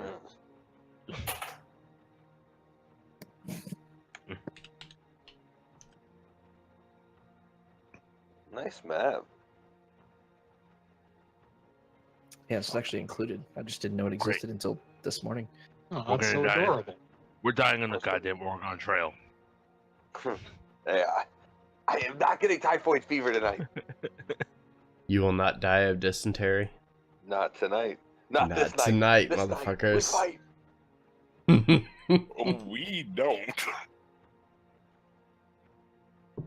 All right, so Steve is able to call out that there is something odd about these two eagles flying down that appear to be getting larger by the second, and you're able to all catch at the last moment two large birds that have fangs in their mouths, as well as horns, much like an elk's antlers, or not an elk's antlers, a reindeer's antlers, upon their heads, and they fly down, intending to attack the caravan. Roll for initiative. I get to kill something? Wait, what is this? What game are we playing? Playing D&D. What level are we? I feel like I always Havoc. play that Chimera level. I just want to know if that trend. We're level 4. Today. Token. There we go. Right on top of my carriage. Good job, Havoc. That's where I assume you were. Yay. Good, I'm at the bottom of the turn order. That's I where think I kept everybody in the same As place. you right? should be. Terran and Stone Skull were at the back. What happens if like a flying creature gets put asleep? Imagine that's not a good thing for that flying creature. They fall so many feet per second. Say falling Does- damage is the thing. It is a thing, and then when it hits the ground, then you Yeah, get let's say what about impact 1d6. damage? 1d6 Falling on is- impact, right? The sudden stop is it's Mhm. per 10 feet. It's 1d6 per 10 Yeah. feet. Yeah, it's ridiculous. Ooh. So, Arun, from behind you, you hear Steve shouting out a warning as these two creatures are plummeting down. They're about 30 feet off the ground right now, obviously diving down towards Max and Steve, as well as Tara and Stone Skull back behind you. You are the first to react. That thing's gonna Now that I'm die. paying attention to them more, can I make a check to see what they are, or is that kind of covered? You can do one in the middle of battle if you would like to. Yeah. Yeah. Just what do you want? Perception or To know what they are, nature. nature? Okay. Re-add your roll, Tara. I know exactly he what they are knows. and where they breed. Holy shit! Uh, I saw this in a book once. just FYI, Tara's not added to the turn order. Yeah, I'm there we fixing go. it. Okay. There we Sorry, I was asking questions. Havoc It's questions alright. via Facebook. go. Oh shit! I don't have Facebook open. Well, I'm glad I said something. Facebook. Yeah. I don't have Facebook with you guys. We can make that happen. We have a D&D Yeah, chat. So sad.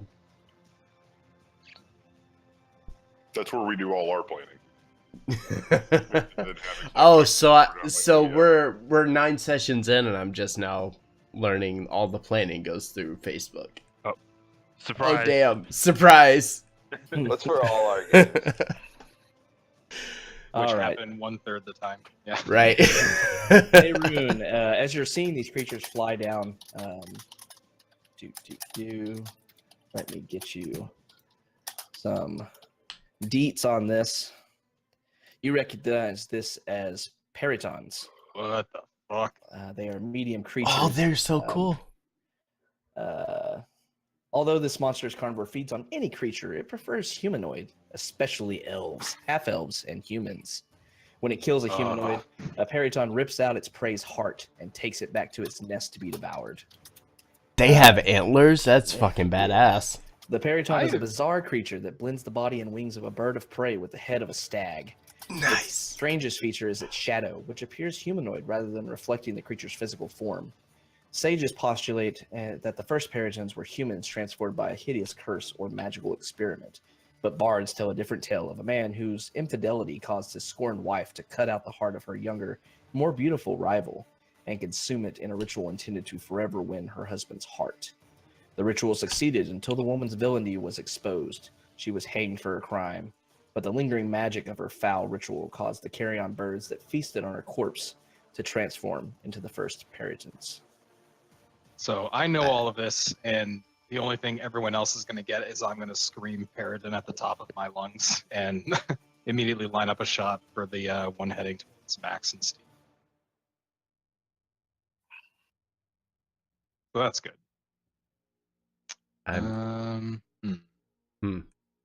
See, Well, what you gonna do? No stone skull. I'm- Not I'm- keep one alive. Yes, I'm we gonna- keep one. I'm going to gamble and use my new feat. Yep. Sharpshooter hits, I hope. What is that, minus something? Nope. It's a No. +3. Yeah, so 17. 17 hits. You're hitting the one next to Steven Rogar, right? All right. So this is like, I feel like this is definitely a misnomer because I'm sacrificing accuracy for damage. So like really it feels like brute shot would be more apt for this. So I'm just gonna heavy ass arrow. yeah. You're So I'm launching a hammer with this- a no, tree this trunk. is Aubrey Plaza right now. This is Aubrey Plaza. You are absolutely right. So I'm basically just like whipping this up from the hip, and just like pure strength into this shot, having to go off in the right direction. Something we talked about earlier. 22 One of damage. The names Cool. from Aubrey Plaza. All right. Are you doing anything else? Nope, that'll end it for my turn. All right. So as Arun, quickly getting the warning from Steve, takes a massive shot very hurriedly, but as he lets it go, he pulled his bowstring back very far and ends up hitting true onto this creature, catching it right in one of its wings. You see the arrow fly cleanly right through a massive wing on its right side, tearing a good-sized hole through it, dealing a massive amount of damage. This thing is starting to waver in its descent towards Steve and Max. That being said, it is its turn.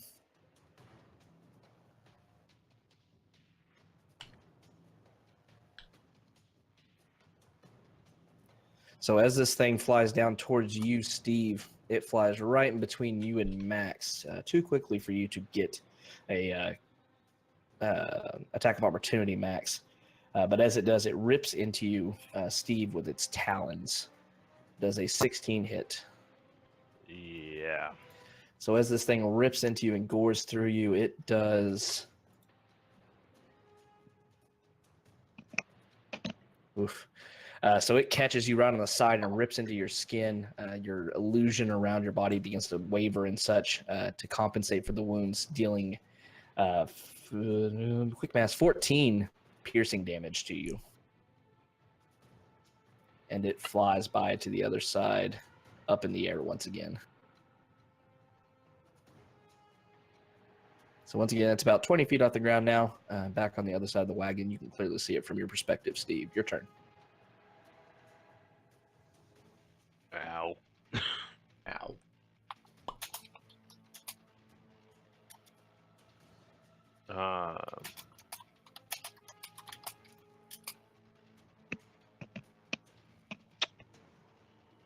I'm going to attempt to throw one of my daggers at it.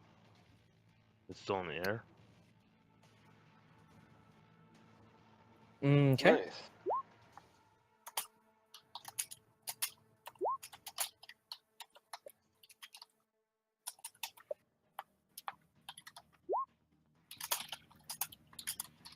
A 13 is going to hit. Nice. You did a thing. Oh my god.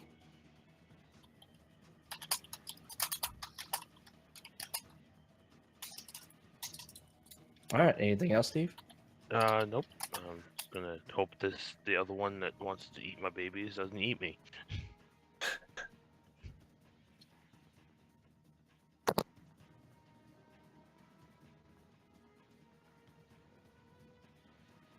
All right. So as you turn, as this creature gores into you, you turn, and with a quick flourish of your wrist, you catch this thing as it's beginning to fly back up into the air, right in the back, dealing a good amount of damage to it. This thing is fluttering, wing or feathers are falling away from it. This thing barely keeping itself in the air. Stone Skull. All right. I mounted. Yes, Are you? I think so. When I we're would say traveling, yes. You should be. Yeah, if we're traveling, I would be mounted on the horse. Okay, you're mounted. So at which point I would move up close and go ahead and take a swipe with the great sword at this flying beast. Can you get it 30 feet in the air from the top of your horse? Is it 30 feet? Yeah, it's diving down towards you. It's still way off the ground, though. He said he was throwing his greatsword. Yeah, that's what I'm doing. So if it's up in the air, then I would holster the great sword and reach down and take a hand axe and throw it up at it. 11 is not gonna 11 is not going to hit, unfortunately. Yeah. How did they see it was? All right. Put So my yeah. back. So after I throw the hand axe, immediately gonna to grab back to the great sword and get ready to pull it back out as I anticipate it coming back down towards me. It is clearly looking at you as your hand axe flies past it, and it is diving right towards you. Okay. Max. I am going to, seeing everything, kind of had a hand on the sword, change gears and loose a spear at the one that Steve just threw his dagger at. Okay. Hit.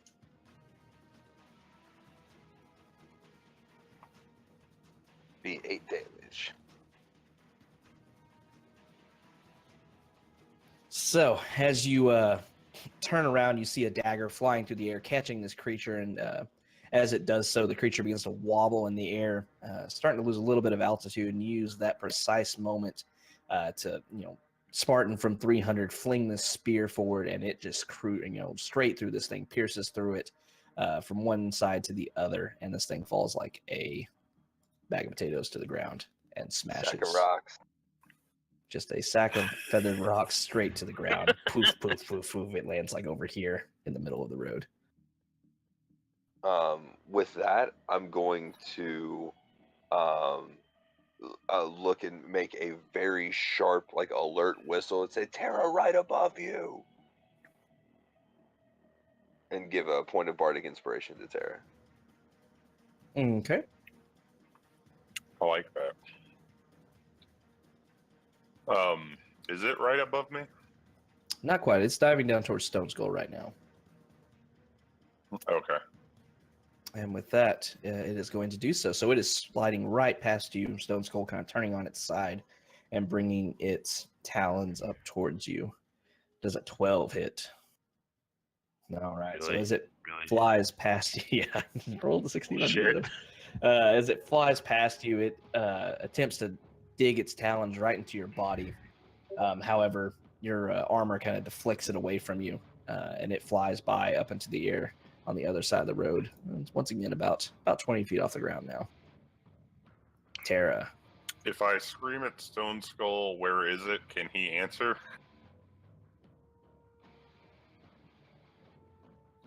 I would say so. You know what? Actually, I'm going to play this different. Yeah, no. Max screamed it was right above me, and so Tara just freaks out and casts right in front of her.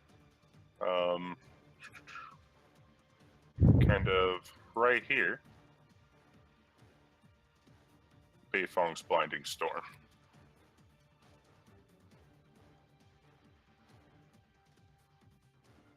We never said how to. That's That's an excellent question that I didn't include in the spell. Yep. So we're going to say it's 20 feet off the ground. So you're going to catch this creature as it goes up.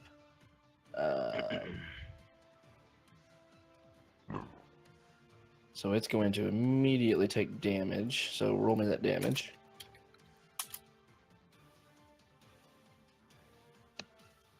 All right. And then my spell save is a 15. Well, it rolled a 4. So as this creature's flying up, yeah.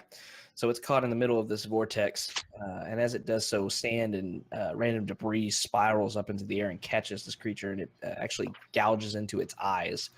This creature can no longer see for the moment as it's careening through the air, but it is trying to head out of the cylinder. Hey, Rune. My fucking ferret has escaped from her cage twice now, No. and it's Isn't that what ferrets do best? It's completely sealed, like in every way possible. I don't know what's happening. It's a ferret. It's a ninja. You have a ninja ferret. Ferret don't give no shits. Ferret got places to go. Apparently, she waited 10 years to learn how to escape from her cage. So We didn't say she was a smart ferret. She's a stone skull of ferrets. That's called the phase. all right. So how's this other one looking? It got buffeted by some rocks and stuff, but it's trying to get out of there, and it's shaking its head. You know, obviously affected by the storm around it.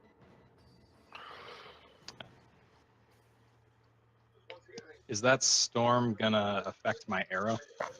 What the fuck? She got out again. How? Okay. I'm gonna do this wicked quick while she's in my room and I can see her. I'm gonna shoot an arrow. Nope. I don't think that's gonna hit. 11 is gonna miss. Okay, then that's it. It's fine. All right. Get over here.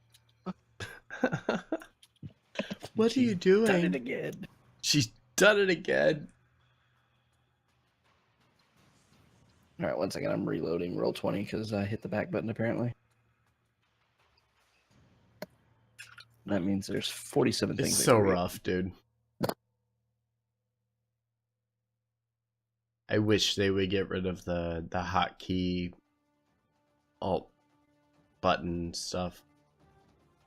Well, it's because I keep it, and I have push talk on my front mouse button. I hit the back mouse button while I'm over roll 20, and it backs and goes to the previous page, which sucks. Alrighty. So as everyone takes a shot off, the wind actually does end up affecting it, caused by the sandstorm going through the air, and knocks the shot wide. Steve. Right. Don't really have ways of getting up that high, so I'm gonna go retrieve my dagger from this one.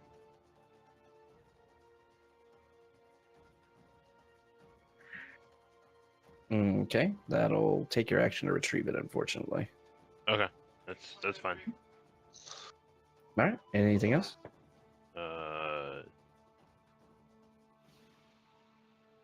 Nope. No, yeah. Alrighty. So Steve runs across there, pulling his dagger out, and begins to rush back towards the other one. Stone Skull. Oh, sorry. And this one's pretty high up in the air, right? That's about 20 feet off the ground. Again, yeah. I'll grab my second hand axe and I'm gonna try to hurl it in the direction of this other one here. Fucking failed. Oh no.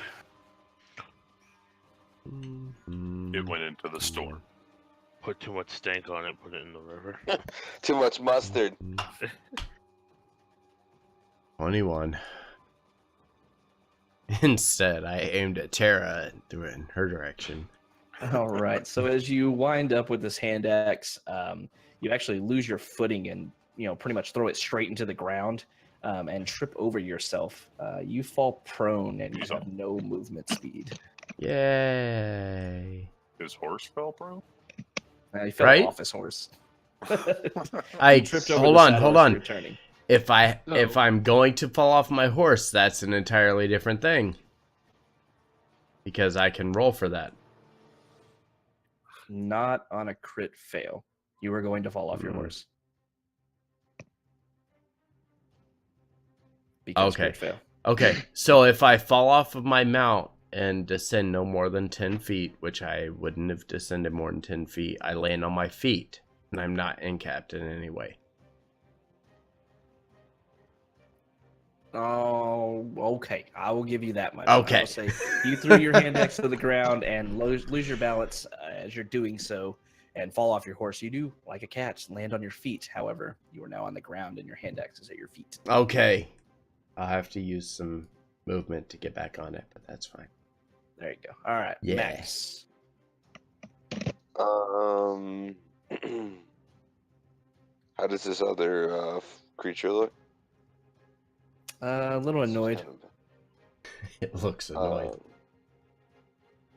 I am going to take the end of the antagonist and kind of like nick my. Well, it's gonna look kind of crazy. Is anybody paying attention to me? Yes?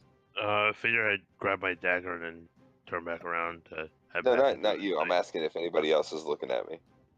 As far as NPCs. the NPCs. Oh yeah, they're observing the battle going on. You see a few guards Okay. running around in panic.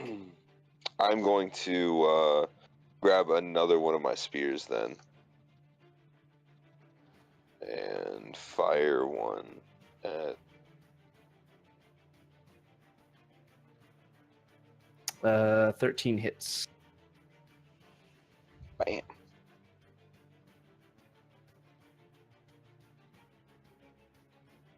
Forgot to reopen my monster sheet. 1 second. So you It's guys know what set. the secret Everything's was? fine. We're moving forward. What's All the secret? right. She ripped the fucking bar off the cage. Who That's did? impressive. My ferret took a, what do you call that? Like the Oh. wire, like the steel wire bar, and just ripped it off. Like, continued It to is pull like it till Stone it Skull. finally gave out? Yeah, Yeah, that's a the Stone Skull weld- move. the weld broke on one side, so it's hanging there. But then she goes right back to it, pulls it back, and just squeezes through. GG Fucking easy, bitch. boys. Well, that's one way to do it. Alrighty, so Max throws a spear. The spear flies true, catching this creature right as it's beginning to exit out of this miniature sandstorm that has erupted beneath it, and catches it in the side for a good chunk of damage. Rips some of the feathers out of it, and it's beginning to bleed a little bit. That being said, it is going to take off and swoop back down towards Terra, flying by once again. And trying to hit you with some talons. Ooh, just a 21 hit. At disadvantage. Disadvantage. Why? It's blinded Storm. by my storm. Oh, it didn't make a con save. Mm-hmm. Yeah, it is blinded. So disadvantage. Still a 21, because it rolled a 21 and a 23. Okay, no, that hits me. What's your armor class, real quick? Sarah? 16. That bardic inspiration could be used against the AC, but it's only a D6. So Yeah, that's what if I you was rolled a thinking. 6, you get 22. But Yeah, I mean, that's best case scenario. yeah, and I don't roll well. We'll take it. Nope. It's No, fine. you don't. 1 second.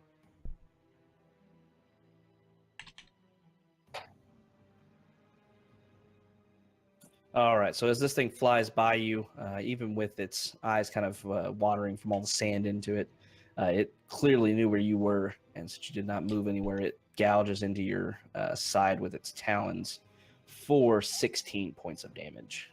Feather-headed.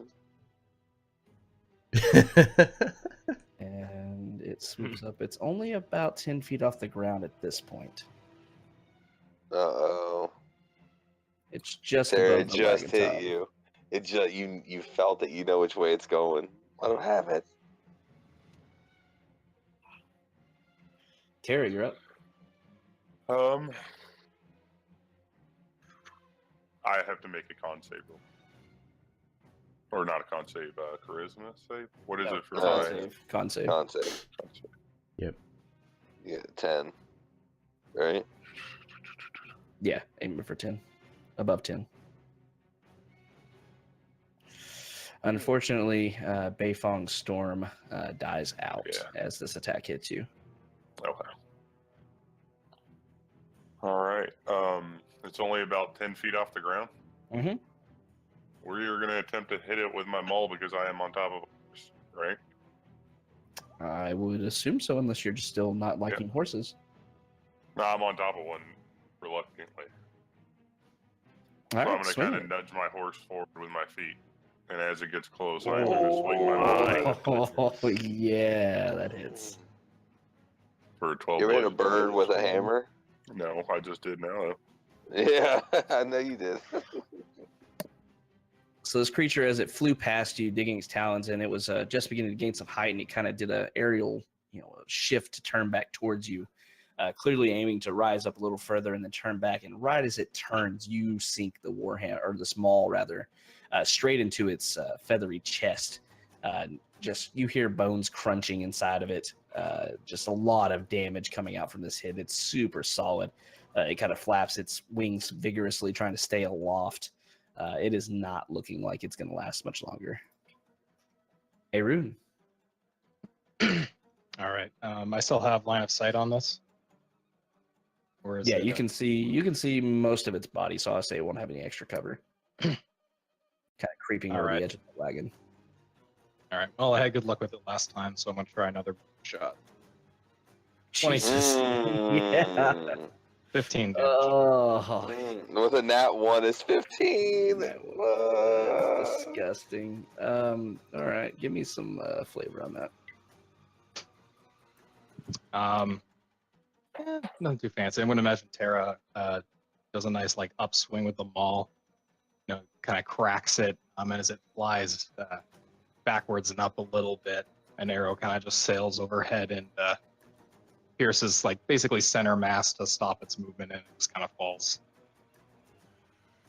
Yeah, and it does that whole bird thing after they get hit in the air, something like that. Its wings fold in on itself, and it just plummets like a sack of rocks to the ground, landing right in front of Tara. Just poof, feathers and dust. I grin when I feel its body hit the ground. I see you now. Damn.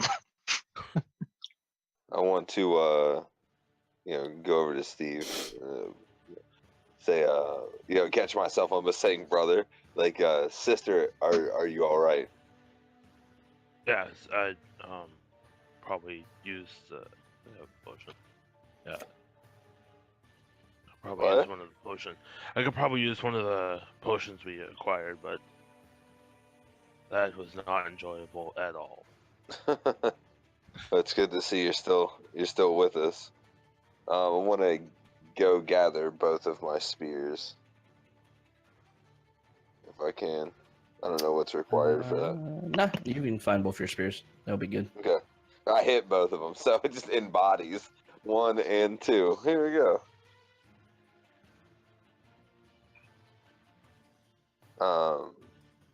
Is there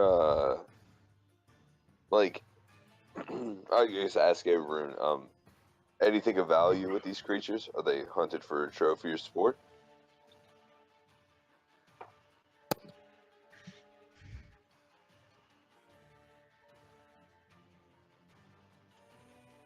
Hello?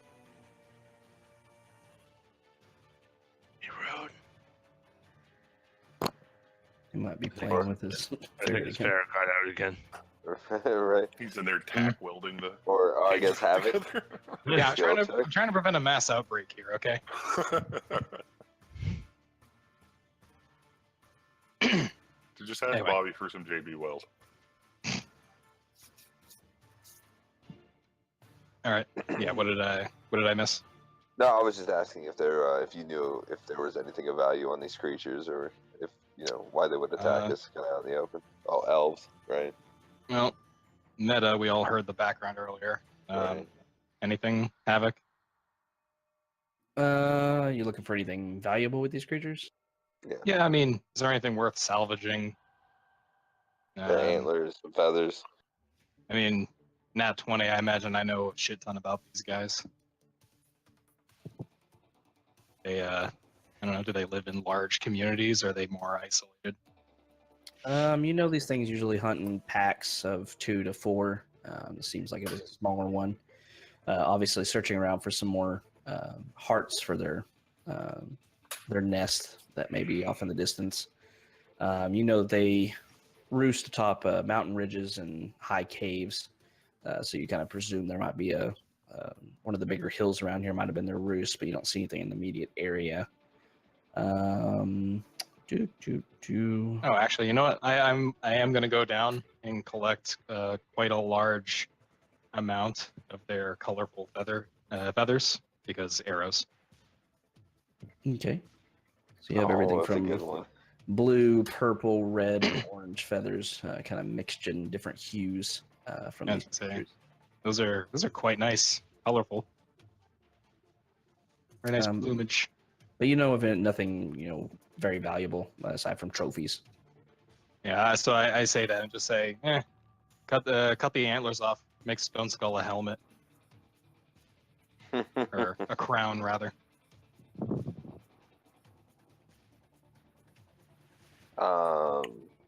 I'm going to, kind of hop back up on my horse and, get next to my assigned wagon, prepare to continue moving on.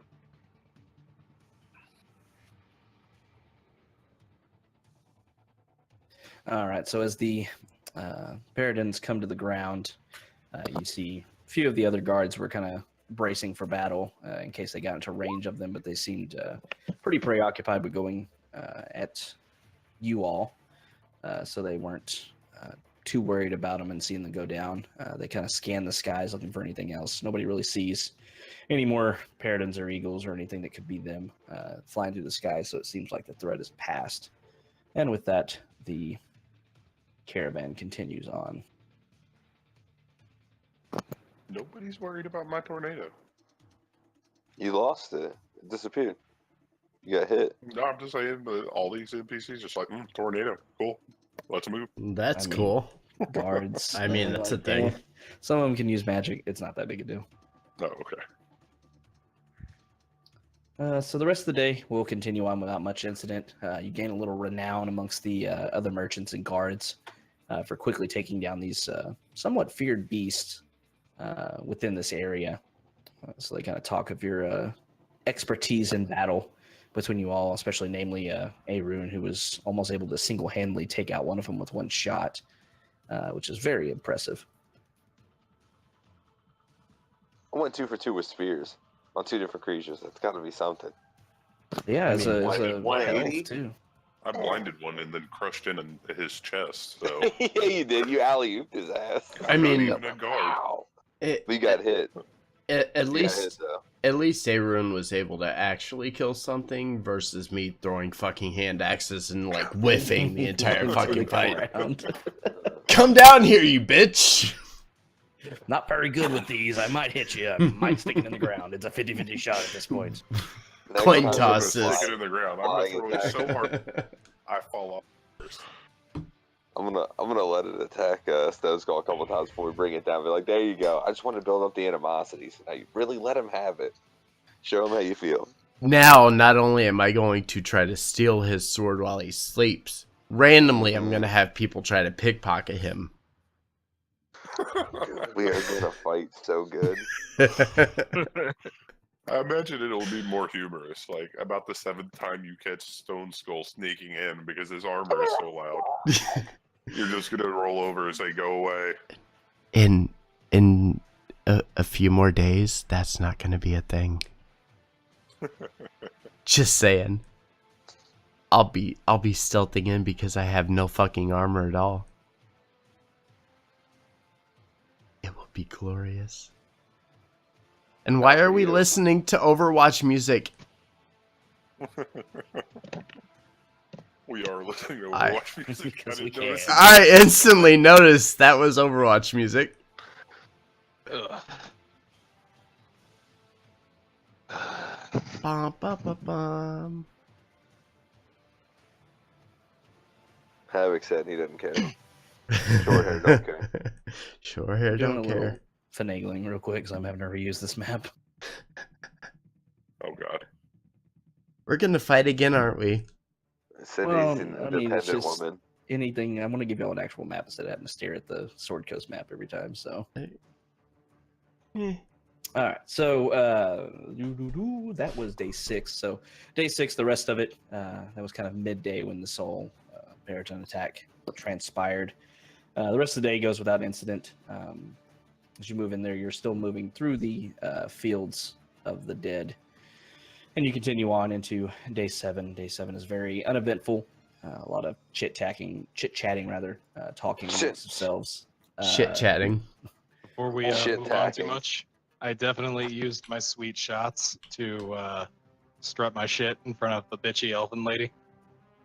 She just glares at you. She doesn't even want to talk to you anymore. Oh, start- it's not like an open thing. It's just like I am just like flexing all that is me around her. to let Every her know time- that, she should regret her actions. Every time I see him do this, I'm like picking up a rock off the road and throwing it at him, like booing at him or hissing at him, trying to get him to stop. Fucker, don't get Oh, me yeah, in that's your trouble. boss. I'm trying to do my job. Leave me alone, you bastard. Gerb.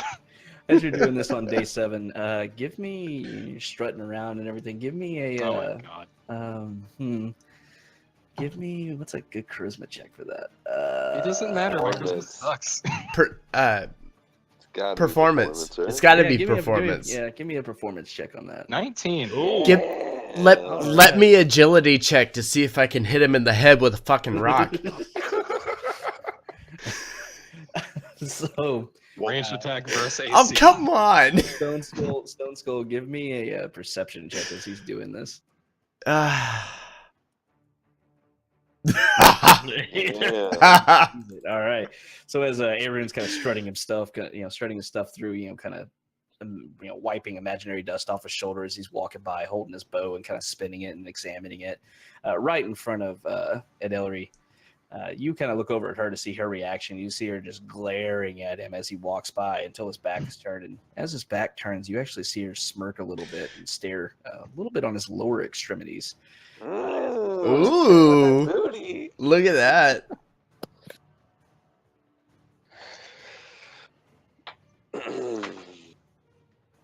Don't tell him, it'll go right to his head. You just I remember what you if really it do. goes too far, y'all playing it all. How you- I work out.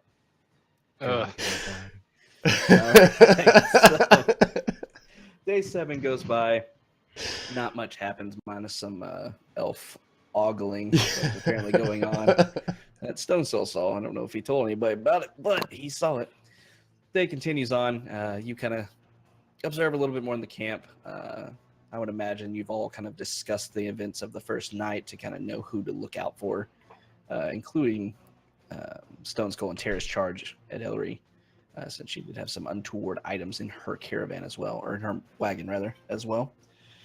But you continue on. The day is uneventful. Still, everybody's kind of on edge as the day and night progresses.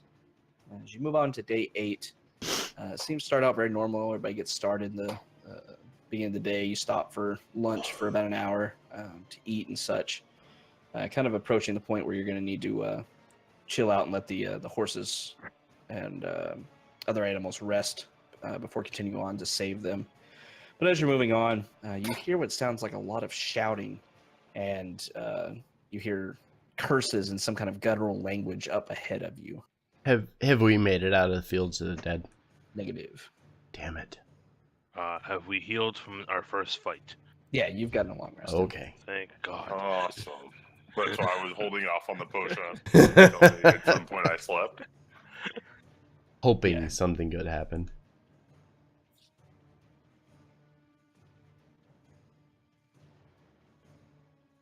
So as you're progressing on this road, you're kind of moving down in a down this road. Just ignore the kind of direction. You're still heading north. Deja vu. But as you move down below you, you begin to see what appears to be 6 figures surrounding a overturned wagon. Oh, Oh. Don't need that one.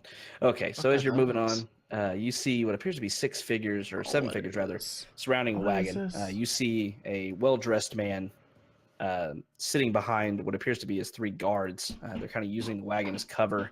You see them firing off crossbow bolts towards the group of enemies that you see that have a very goblin-esque figure about them.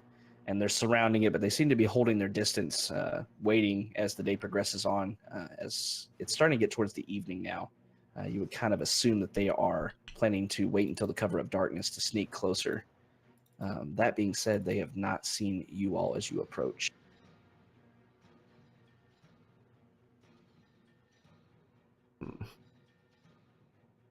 So they don't see us? Not yet. You're kind of coming over the crest of a Oh, hill. we're approaching them. Yes, you are approaching this. Oh. Can you rotate the carts to face the other way? I thought we were leaving. Yeah. so How unfortunate for them. How what's our gut reaction unfortunate. here? Are we just gonna roll murder hobo, or I was thinking murder hobo.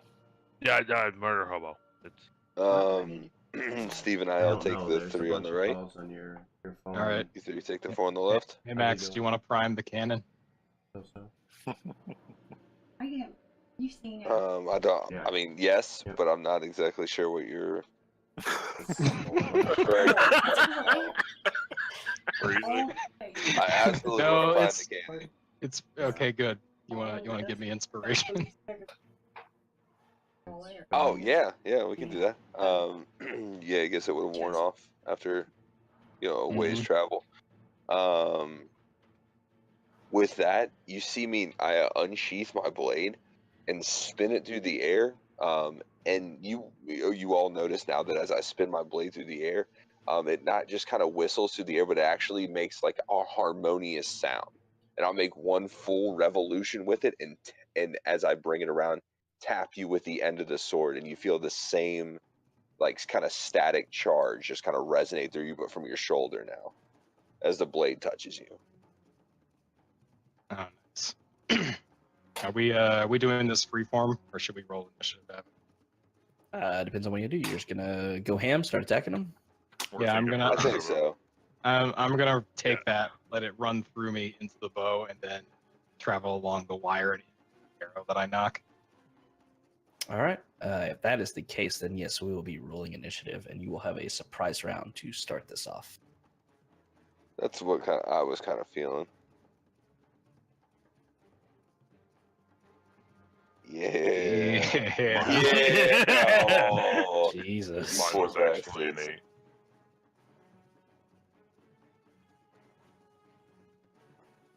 8. Willie, what's your bardic die at?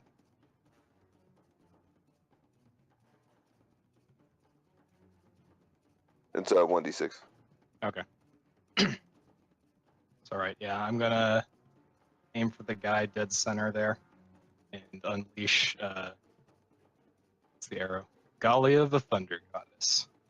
Oh boy. Which one are you aiming at? Dead center of these 4. It's very Okay. unfortunate for him. 15.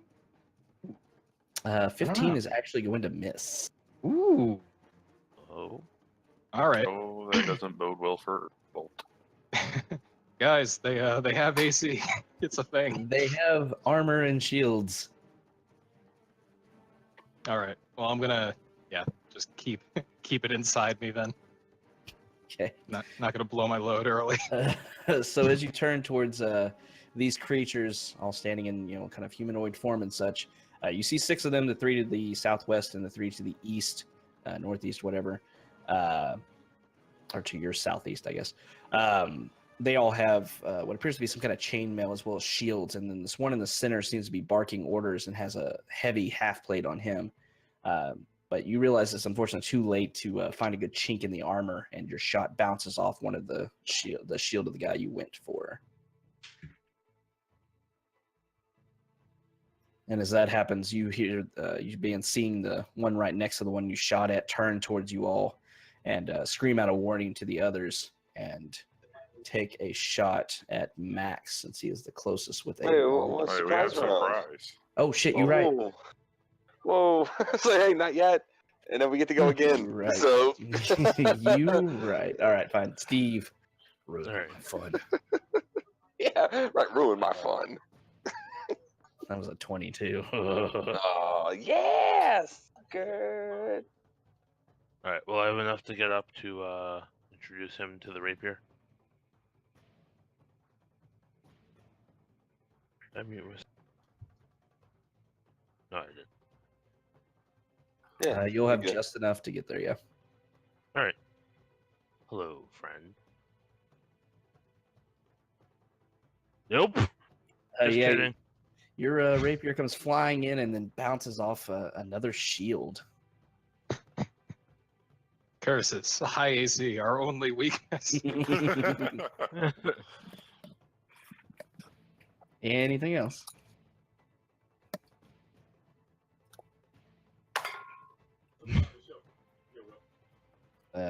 How did you move? What's your movement? 30, right? Oh yeah. No.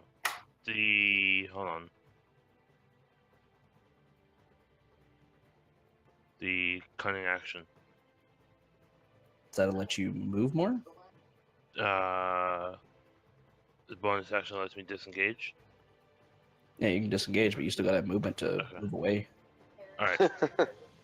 You're right. Just disregard. Proceed with the stabbing me. You heard him. Okay. Shut up, Scott. You're ferret out again? She's in her cage and Just she's pissed. fair out So, again. cunning action, you can disengage, but you can also hide and dash. So you could use your cunning action to dash, thus giving you your movement again, and you can move away. However, since you did not disengage, it will get an attack of opportunity on you. Okay.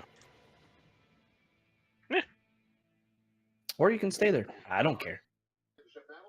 I will disengage. If you disengage, you won't be able to move still. If you dash, you can move, but you I will will. get an attack of opportunity on you. You know what? I'll risk it for the biscuit. I'll dash. All right. So as you're dashing away, this thing is going to bring a long sword around one-handed, trying to hit you. He's going to roll a 7, so he is going to miss as you dash away, so you can move up to 30 feet away from there now. Come on. Well, what do? All right, Max. I imagine after I did the kind of spinning blade flourish and charge a rune, instead I spin like a top of the blade like straight out of my waist, like spinning, and it makes a different, more low pitched rumble sound. And as I come out of a spin, I point it at the 3 on the left and cast Shatter. Right in the middle. So it's like it's flinging off the end of my blade and detonates in the middle, releasing like right up no, there? this group. Sorry, right here. Oh, the one's on the right. Okay. Yeah, sorry, that's that left. My bad. I mean, it's your left. Yeah. Okay, so Shatter is going off. They need to make con save. Well, 12, 2, and 16. So left to right, 12, 2, and 16. Is it a half damage on fail? Yep. Yeah. Damage. All right. So as this, you flip the blade around and this low rumble erupts from right in the middle of these guys. You see them shudder and almost fall off their feet. And there was a moment of pause between the 2 on the left before they reach up and try to touch their hands to their ears. And as they do so, their hands are just covered in blood. And they both almost simultaneously fall to the ground, unmoving.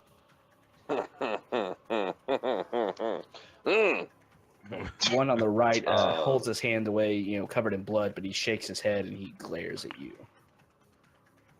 And then after I imagine I release it in one fluid motion and start moving over to Steve and move that same spinning flourish for like the high pitch harmonious whistle, and then tap Steve and give him a point of bardic inspiration. Okay. And then I'm done. Inspired. Gotta do something. Stop choking.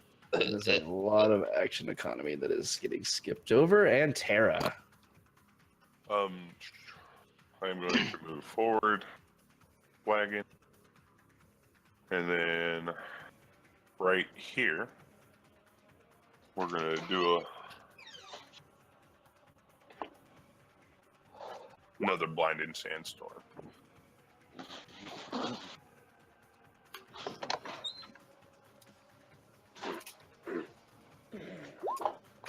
Oh, that was weak.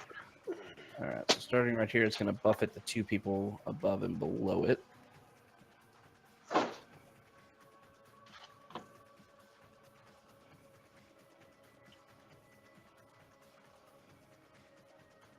Yeah, I guess it would buffet the one to the south. All right, and con saves.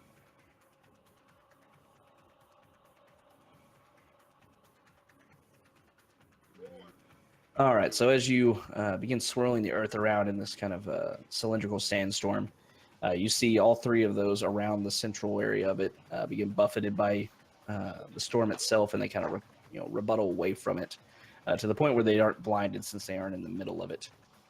But they do all take some damage from the initial shockwave of all the debris and everything flying around. Yeah. Anything else? That will end my turn. All right, back to the top of the turn order. Wait. Hold up. Stone Skull never went. He had to step away, so 1 second. Let me fix him real quick. Oh yeah, he never rolled shit.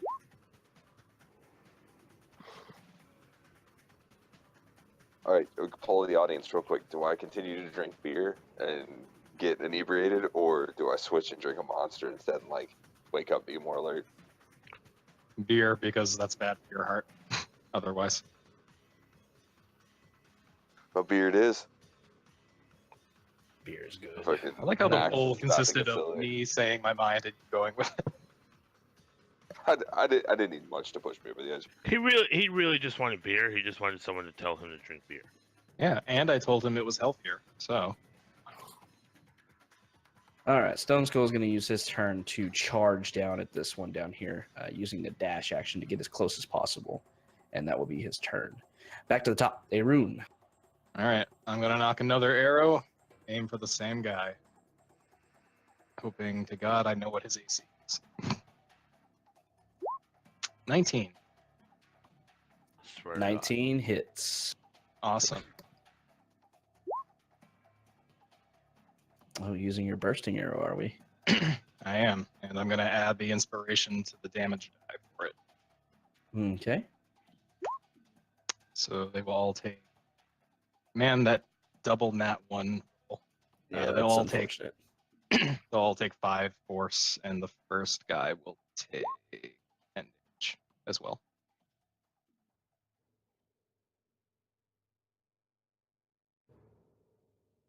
Like a concussion, like a little force wave bounce. Pow! Mm-hmm. But All because I'm primed by you, it has a musical note. It has like an like electric guitar twang, like twang. It's all. All You right, know what so that as arrow's you- name was? It was Darude, because it entered the sandstorm. Sandstorm.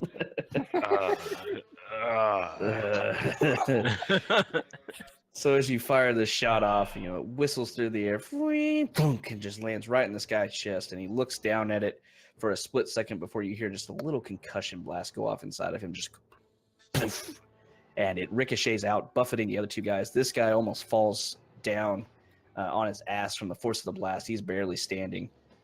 The other one in the middle, unfortunately, is blown apart by the blast. All right, I'm sorry, guys. I'm here. Yeah, no worries. You dashed up to the one up here, and that was your turn. Okay. This one's alive, so he is going to take a step away from his exploding comrade and take a shot at you, Tara. With what? Longbow. Does a 21 hit? Yes. You got lucky. It was a 21 and a nat 20 was on the other side. So he brings up the longbow and takes a shot, and it catches you right in the arm for a whole 2 damage. Oh. Because min damage. I look slightly annoyed. Sounds appropriate. Steve. I didn't ever say stop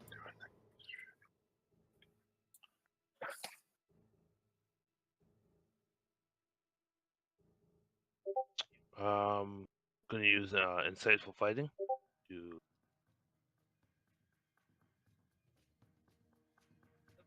look for a weak spot.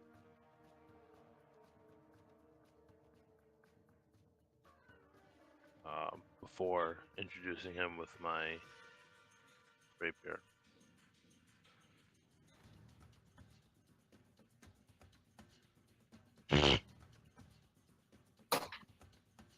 What is it? Contested by deception.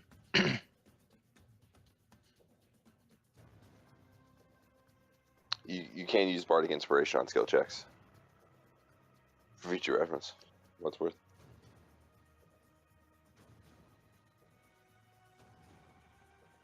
You can or can't? You can. You can. Yes, you can now. Oh, then before you tell me that answer. Ooh. Ah, nice. All right. So as you're Yeah. leaning in, trying to figure out this thing's next move, you're able to clearly see it, and you will get your insightful fighting on it. No, rapier, don't fail me now. Oh dear. Oh dear. And that's with sneak attack too. Someone's feeling inspired.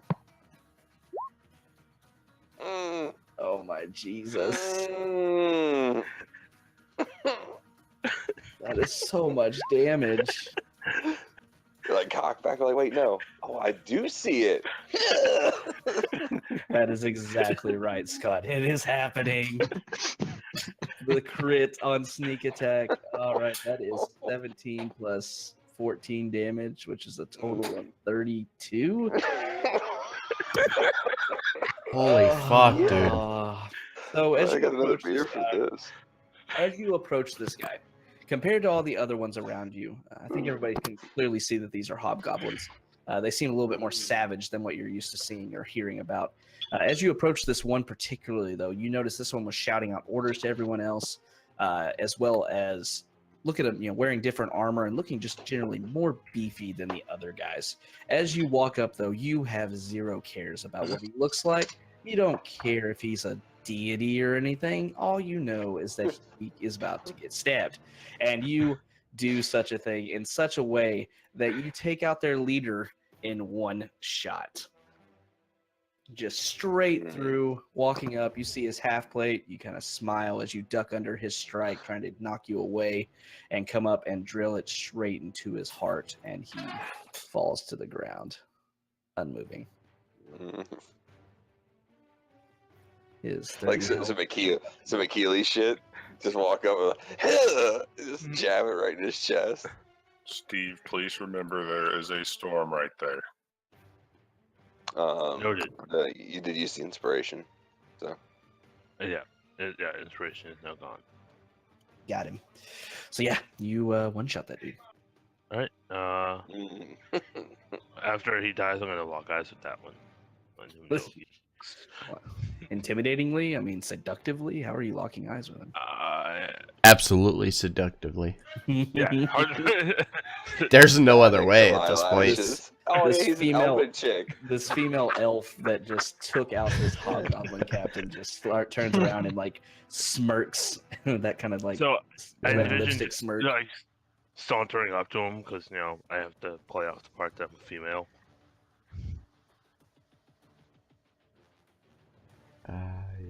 Just saying, we're like the scariest group of elves alive. This is pretty terrifying. All right, so as this guy falls to the ground. Stone Skull, you are up.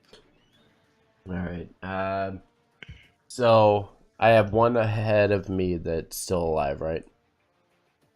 Has it taken Correct. damage? It has. It is looking very rough. All right. I'm going to Great Sword to try to hit it. You hit it. Jesus. And then after I do so, what do we know? I'm sorry, I was away here, so I have no idea what's going on with this pack here. What do we know of that? They seem to be defending themselves from this group that you are currently kicking the shit out of. Okay. They seem to be surrounded by them and were covered under the wagon, hiding and firing crossbow bolts out of it. I didn't want to rush up and like try to kill guards if they were guarding somebody and we were trying to help them. So that's why I was asking. Because I you got the inclination. These are good guys. Okay. Let me see. They better be for their sake. I'm gonna move to here. And the storm's right here. Is it 5 feet each direction? Yes. Okay, what does that do? Well, you would take 2d6 damage, and you would have to con save for blinded. But you can step around it. If I go here, that'd be 30. Yeah, you're good. I could do that? Okay. Yeah. And then I would action surge here and great sword to this one. Jesus. For another 14. And then after I do so, I'm going to kind of flourish the great sword, holster it, and then do like the Hulk Hogan flex in the front to just kind of show off in front of the last remaining one that's standing. So Stone Skull, after rushing forward to this one in front of it, it didn't even have a chance to fight back before he brings the great sword around. After a large shattering kind of knocked its senses out from Max up there, ends up cleaving straight through this thing, pretty much bisecting it. And as its body's still falling to the ground, he rushes forward in a inhuman-like quickness, comes up to this other one down here that was already hurt and barely standing, and once again just slices through it. And with one, as he said, quick motion, sheathes his great sword and flexes on the last dude. But that being said, Max, it's your turn. I am going to, let's see, how close up can I get to here? Okay. I am going to sheathe the antagonist and pull out a spear and go charging forward and do like a little like outfield baseball crow step with the spear and just launch it as hard as I can at this last. Okay. Oh. Well, unfortunately, with try. the big steps and such, unfortunately your balance was a little bit off as you launched the spear, and it goes slam right past this guy, just missing his head. But unfortunately, your shot did miss. Okay, I'm good. Everything's delete. Everything's dead in one round of combat. Got it. Tara, you're up. I'm gonna move up here next to Max and kind of jokingly make the same motion, but throw a earthen bolt at that guy. 17 hit. Yes, because this guy has dropped his shield. For one piercing. Oh, What? Well, I mean, you went all week, all game session, without hitting a single earthen bolt. It's only fitting. You hit it. Baby steps. Baby steps. So as Tara comes rushing forward, she kind of makes the motion there. At the last second, everybody sees that she has a palm full of earth, and it forms into a spear, or into a like a spear tip, and launches forward. She hits him dead center, trying to just do just enough damage to take this guy out. Unfortunately, she falls just short of doing enough damage. And this guy recoils from this little attack, barely doing anything to him. In a normal circumstance, however, he is breathing heavily. He's looking down at the little piece of earth impaled in him, and he's beginning to turn and get ready to run away. If Aaron doesn't stop him. Yeah, I was gonna say no, you don't. Yeah, that's you think that? I don't think 23. so. Oh, Yeah, we have Overwatch. Oh. Oh, nope. what's that one called? No name. He's No running name? in disgrace. He doesn't get Oh. it. He doesn't deserve a good one. And with the 1 HP left on him, he is slain as he turns and gets shot right through the side of the neck as he hadn't fully completed his Neck turn shot. to run and just flick and Tara- falls to the ground. Tara doesn't know that an arrow just flew over her head, so she celebrates. Yeah. Yeah. Got him. Really? Got him. Really? You should treat me like I do nothing because you have no idea. I'm so good. He's so good. I'm gonna go get my spear. You see those? Oh, I'm gonna search Mr. Leader over here. After I get my before- spear, I'm gonna start moving over towards the group with the overturned wagon. And I'm gonna whistle and all clear to the rest of our caravan. I'm just gonna nudge my horse and hope it goes back up the wagon. So as you kind of all rushed forward, you were kind of at the head of the pack this day. You know, it kind of changes as you set off each day. Not always at the back, not always in the front, sometimes in the middle. It doesn't really matter. It's just whoever gets on the road first, and everybody follows suit. So you were kind of in the front today, and were able to get into the thick of things first. As you move backwards, you see a few of the guards cresting the hill back behind you, seeing the carnage that was just laid out in front of them. Kind of looks around for any other remaining enemies and doesn't see any. As everybody's kind of looking over the bodies and such, this somewhat finely dressed merchant steps out, and his guards kind of accompany him. They're kind of looking around in shock from the devastation caused by your party here.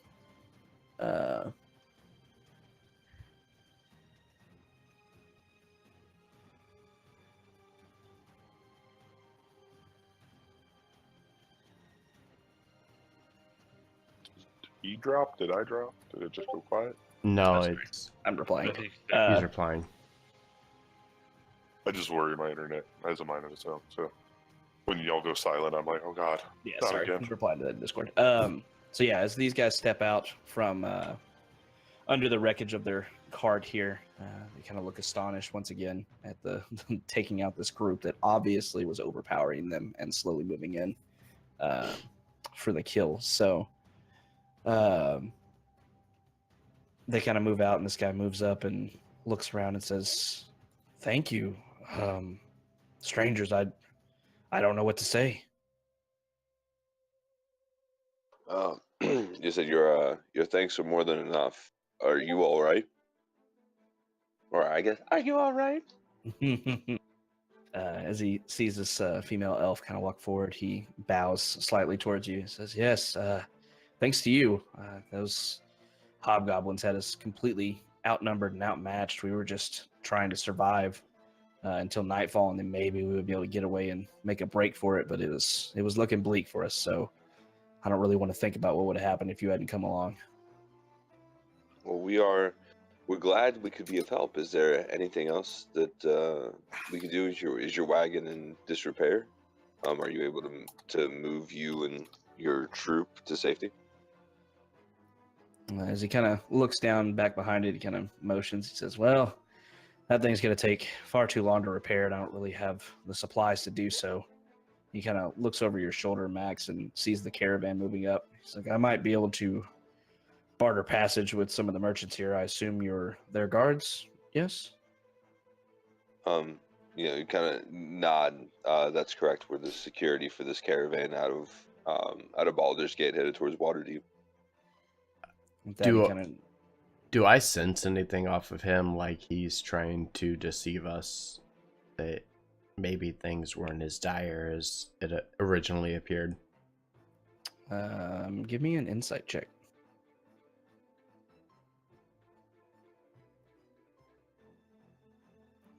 He seems pretty, on the up and up. Seems like he was just jumped. He only has 3 guards with him, and it was a single wagon. One of the things you kind of learned when you were leaving Baldur's Gate is that these caravans get together just so they have more protection between all the different people, all the different merchants getting guards. So him traveling by himself was probably not the wisest move, but you don't think it was really because there was any reason for that. Nothing untoward.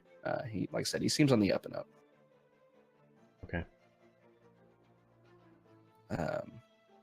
He kind of looks back towards the merchant. He says, unless someone has some horses or a horse I could buy, I do have coin. You see, I can go get someone to from another village nearby or one of the barns or the farms rather, see if somebody could help me out fixing my wagon. But I couldn't trouble any of you for any more than I already have. You've saved our lives.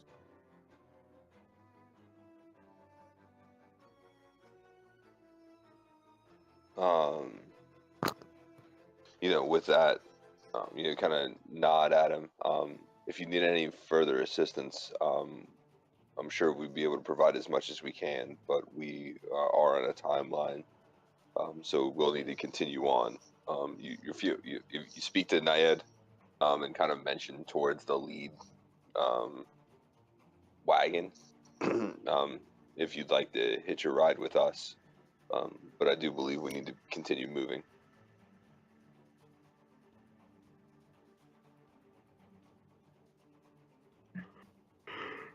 And with that, he nods. He says, you wouldn't happen to know anyone that would be willing to part with some horses in this caravan, would you? I say, feel free to ask the group specifically as we pass, but I'm not sure who might be of assistance. There are more than one group in this enterprise. He kind of nods at you and looks around at the rest of the party. Any of you interested to make a little money for a horse? It depends on how much you have to offer. As long as we can recoup our horse at the next stop, we will need them for speedy travel going forward. Right. Let's kind of out of character. It's up to you guys. Like, I'm down if you guys want to negotiate the sale of the horse, but I mean, but what's he want? Does he want 1 or 2 horses? Just 1. Yeah, we have a spare horse, so. All right. Yeah, let's hear sell the man's deal.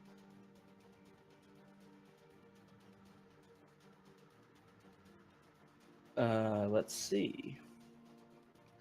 As he's kind of talking with you, he says, depends on what you can offer me. If you have a draft horse, I could use it to maybe ride off and get some materials to fix the wagon here. But if you had a horse that was good for riding, I could offer you a different price, some more for that. And I could just take off and pay these 3 and just abandon my wares here. I don't have much on me, unfortunately. I just got done from selling everything. You don't have a lot of money because you just got done selling everything? Well, no, he's talking about more like supplies, like anything he would have. I was like, that sounds like you got a lot of money, buddy. Well, ours is a riding horse, right? Yeah. And I'm willing to offer up my horse if it will aid the party going ahead. Man, it's hard enough to find a horse big enough for you. Yeah, it is. We're keeping. Hey, we'll sell him the riding horse. Yeah, your war horse ain't going nowhere, especially with your big ass saddle. You gonna carry that? Wait, I thought you were riding me. I'm not wearing that saddle. Wait, don't I have a no, I don't. That's my other campaign. Fuck. Never mind. I thought I had one of the bags of holding. I could just put the fucking saddle inside of it and it'd be fine, but no, never mind. I haven't got one of those yet. Nope, not here. Yeah, as you're kind of talking about the difference between either a draft horse or a riding horse, he offers 75 gold pieces for a horse that's good for riding. Holy cow! That's average value, dude. Yeah. Unless you wanted to barter with the man that was just Yeah, assaulted I'll by do. hobgoblins. I mean, if you wanted to, you can. But he said he'd And give we you the saved going his rate for it. ass. Saved his ass, but he's still a merchant. He's still a businessman. Let's Right. take the karma. I mean, So that was his offering. Do you want to sell it for that, or do you want to barter? What do you want to do? I think just take him on his offer. He's gonna need some money. He's got problems up ahead. I'll be kind of talking, and I'll look over and say, "Not 75 gold it is. We'll bring it around," and I'll nod over to Stone Skull. Grab the spare horse and bring it around. Kind of ride over and grab the spare horse and bring it over to the party here. Give them what they are looking for. All right. With that, you see this man, he now refers to himself as Duke Hauser, grabs a couple sacks, obviously full of gold or other coinage, pulls out enough for 75 and proffers it off to whoever would have it, and takes the horse. So add 75 gold to your inventory and -1 horse from your inventory. And, I wasn't keeping a horse in my inventory. I had it. It was killing my encumbrance. Why am I carrying a horse? Why do you guys think I've been like riding a caravan this whole time? Although that was a discussion of why the warhorse isn't riding the fucking Goliath instead of the Goliath riding the warhorse. Horse is Not like all fours. Little horse strapped to your back. Like, this is ridiculous. This is dumb. Why am I doing this? Shut up, Stone Skull, and walk. Just carry it. You carry it. Got you a special saddle so your horse can fit on your back. I want to see this. Got it strapped in. Oh my like, god, yes. I'm gonna have to commission an artist to make a Goliath carrying a horse on his back. In a saddle. A horse saddle. Some kind of saddle. Stone Skull's got a bit in his mouth, like it rains. This is stupid. Wear the fucking military saddle. It's fine. I don't want to. He's No, like it was a big military ass saddle for the blinders horse. on it. And shit. Not for the Goliath. Oh my Jesus! So yeah, he gives you 75 for the horse. Parts with his men, pays them off. By the way, Bars welcome take off, everybody. head Glad to back, have you here. Thank you for in the being direction of here. Baldur's Gate. As does Hope you this, enjoy. We're merchant having as a bit of well. a silly night. Where It's he's like, a "Deuces." little different from usual. Good, So good. Well, you I'm guys out. walked. See ya. glad you're here, all of you, They each were and every single acquainted one by of their own you. horses. So you actually see a couple of them trying to get work with the caravan itself. Unfortunately, due to their previous predicament, they're not very highly ranked based on what everybody's seen. After you guys just single-handedly came in and swooped down and took care of the problem for them. So, but you're able to get through. Looking through the wagon and stuff, you figure out that he was telling the truth. There wasn't much left inside of it. A few things for food and such, but that was about it. Otherwise, it was empty. Are there any parts we can maybe scavenge, like wheels off of the cart or Wheels and anything, axles. in case something breaks on our trip? I would say, yeah, you could probably get 1 good axle and 2 good wheels off of it. Okay, be good. Just in case we run into something where it happens to us in the future. Good planning.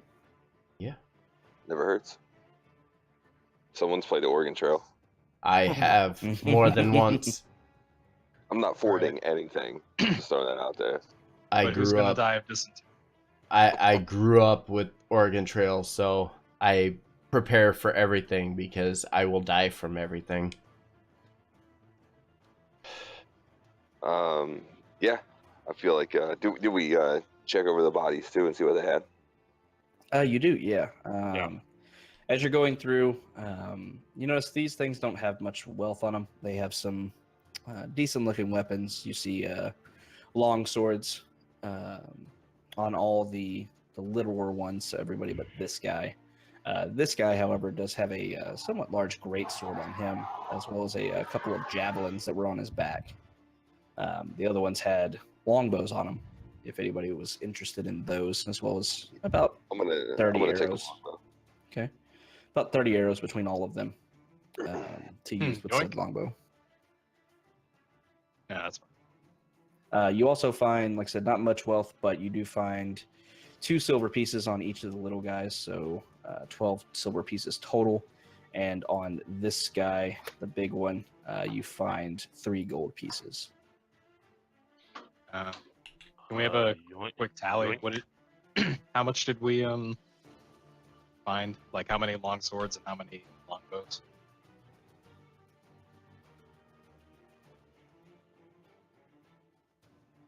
All right, I'm gonna write that down. There you go. Just snaps it. I'm sorry, I broke your Sorry. toy. Sorry, guys. I don't understand how those things work. It's weird harps. Right?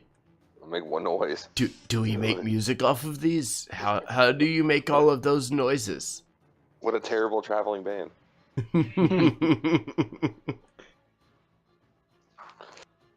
Awesome. I'm gonna grab the javelins and call it a stone skull. Do you use these or do you stick to hand axes? Generally hand axes, but anything I could throw at people is okay. All right, so I'll grab them and help him find a way to strap him to his horse. How many? 2. Okay. We're also gonna take a longbow. All right, Shit's like this. and the rest will be sold in due process. You'll just sell them to one of the merchants in the caravan. No, whenever we get to the next city. I feel like we should have had our own wagon for all the shit we're collecting on those journeys. We should have just like mounted the wagon to the back of the warhorse and have like a quick release, so if combat's coming, I could just fucking drop it and attack things. Are those guys your guards? Nah, man. They just travel along this road murdering things. We stay behind them for protection. They're just here to watch. Yeah, we got a looting band of, just killers. We're just here to hang out. It's fine. Let's do it. All right, so we still haven't made it out of the fields yet. Almost. 1 second, I'm doing Okay. Hey, quick man. pass. Don't say that. We haven't seen a single undead yet. No, stop it, please. Stop it. Come on. No. We're not on my cleric. Don't say those things. Hey, we made it out. Hey, You're still in the Fields of the Dead. You're not No. quite out, but you're getting very close. You see much more kind of high hill and slightly mountainous terrain up in the distance that you're approaching, knowing that is the Trollclaw Mountain, rather. But you aren't quite there yet. So that was day 8. So day 8 continues on after your lovely encounter with the hobgoblins and the traveling merchant. You're able to continue on. Day 9, as day 9 begins to start, you're continuing on towards these mountains in the distance. You notice the sky begins to get kind of dark and cloudy. And by the latter half of day 9, the clouds open up and it begins to rain and storm. Day 10, much of the same. The storms begin to get more violent. Lots of rain and heavy rain and thunder kind of slows you down a little bit. Keep having to get the wagons unstuck from the muck and continue on. It slows you down a little bit. I just want you to know that this entire time I am fuming. Not happy about this. No, it is washing What? away. You don't like the fact that there's a bunch of noise on the ground as we're walking? Not even that. I don't like my dirt being washed off. Keep messing with my dirt. All of a sudden, Tara's clean. She took an impromptu bath. And now I suddenly come to the realization that if I ever want to mess with Tara, I just brush some dirt off of the path in front of us with my foot. Just kind of push it to the side and look back. So as you continue on, this unrelenting rain and storms and lightning Continues on for actually 4 total days. It's pretty freaking miserable the entire time. Everybody's really down in morale just from the constant rain, wondering if it's ever going to stop. And as you're getting towards the end of the Fields of the Dead, the mountains are getting close in sight. It seems like as you're getting around to lay down to go to bed on the night of the 12th day, it seems like it may finally be calming down outside. The rain and wind and lightning has calmed down to a point where it's only a minor annoyance instead of being a constant presence. However, as you all wake up, and the sun begins to rise for those of you that were taking watch. After a few days of nights and nights of rain, lightning, and strange whistling sounds on the wind, you all awaken to see that the surrounding countryside is blanketed with fungus. It grows everywhere, including the road.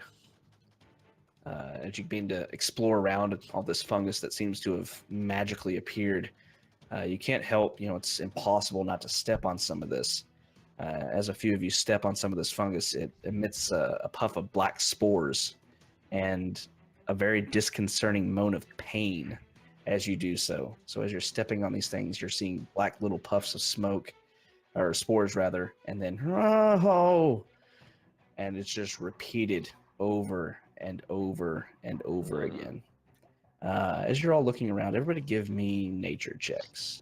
I'm like apologizing. Way to go, Scott.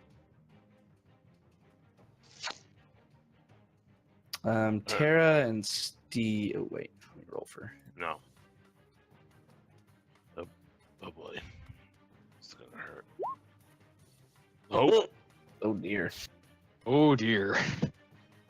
Okay, so Tara, Steve, and Stone Skull, you have no idea what these are. These are crazy fungus. They're making weird pained noises whenever somebody steps on them. It's freaking you out. Maximilian, you are looking more, or Maxine rather, you're looking more of them. They seem like they're harmless. It seems like nothing untoward seems to happen from anybody stepping on them or inhaling any of these black spores. A rune, however, as you see these, you know that these are called plague spores and that they are deadly poisonous. Oh. Do I know like anything else about how it spreads or like what kind of timeline it works on? Not a whole lot of information on them. You just know that they show up almost magically, and they appear to be fitting the description of them, and that their spores and anything they emit is toxic. All right. Well, failing to know much about it, I will bring it first to my group and then to the caravan heads, because this is affecting everyone, right? Like no one can really get away from the shit. It's everywhere, literally everywhere. All right. Yeah. So Right I'll bring now. that to the leaders of the caravan and tell them what little I know to see if any of them have any idea. They all start to freak out, as you explain that these are deadly poisonous. They're trying to avoid stepping on them, but it's literally impossible not to. So you're all around you, you're hearing little puffs of these fungus, being stepped on, and then moans of pain coming from them. Like I said, it's a cacophony of it all around you as you're doing so. You also notice something as you're explaining everybody, and everybody's kind of freaking out, trying to avoid them as best as possible. You notice that you can almost see these things growing. When you first saw them, they were probably 1 or 2 inches tall off the ground. About 30 to 45 minutes has passed at this point, and you can see they're almost 4 or 5 inches tall. How much did they just grow? In the span of about 30 to 45 minutes, they've grown about 4 inches.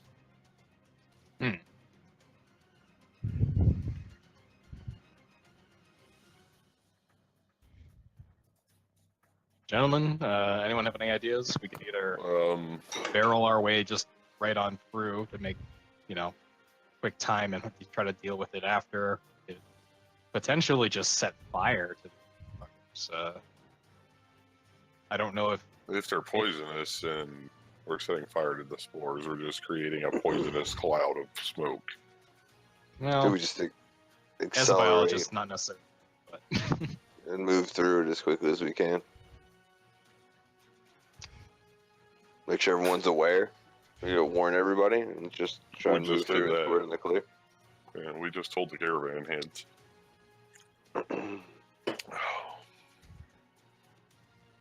I don't know enough to give a solution, but I'm all for the quickness if that's what we decide on.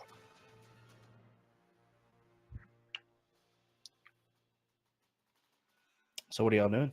Any other suggestions? Steve, say something. I'm voting quickness. All right, quickness.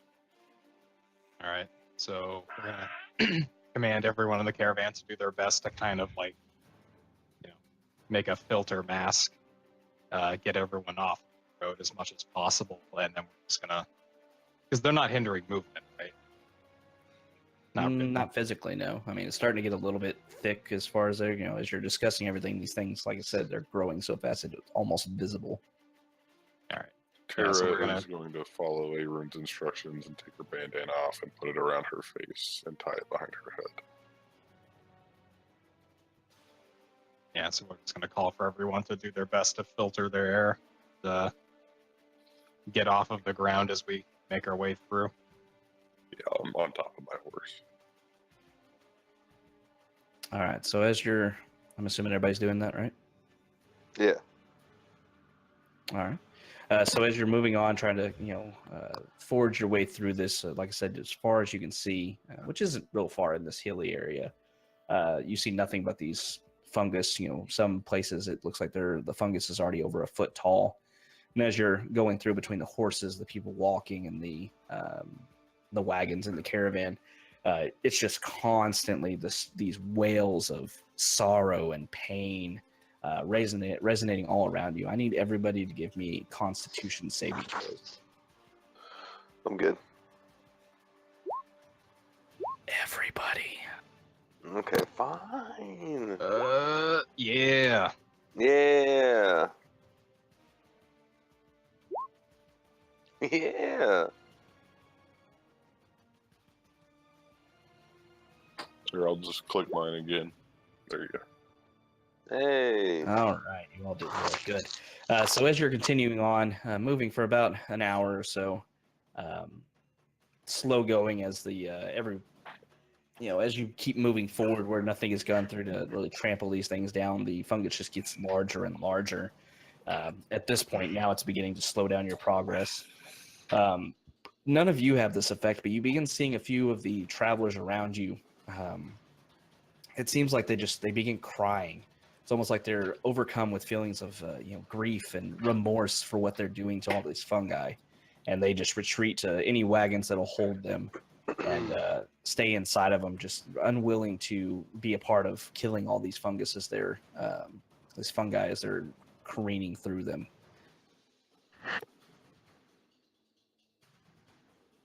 I want to start kind of whistling and humming like an uplifting tune in an effort to keep spirits up, while we move.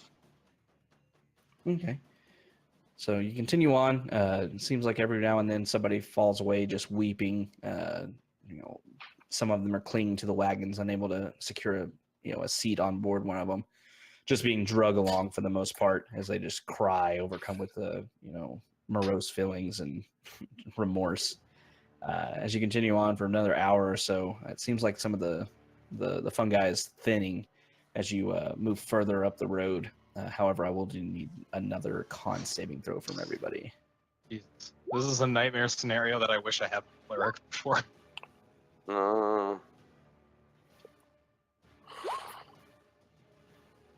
Steve, make it happen.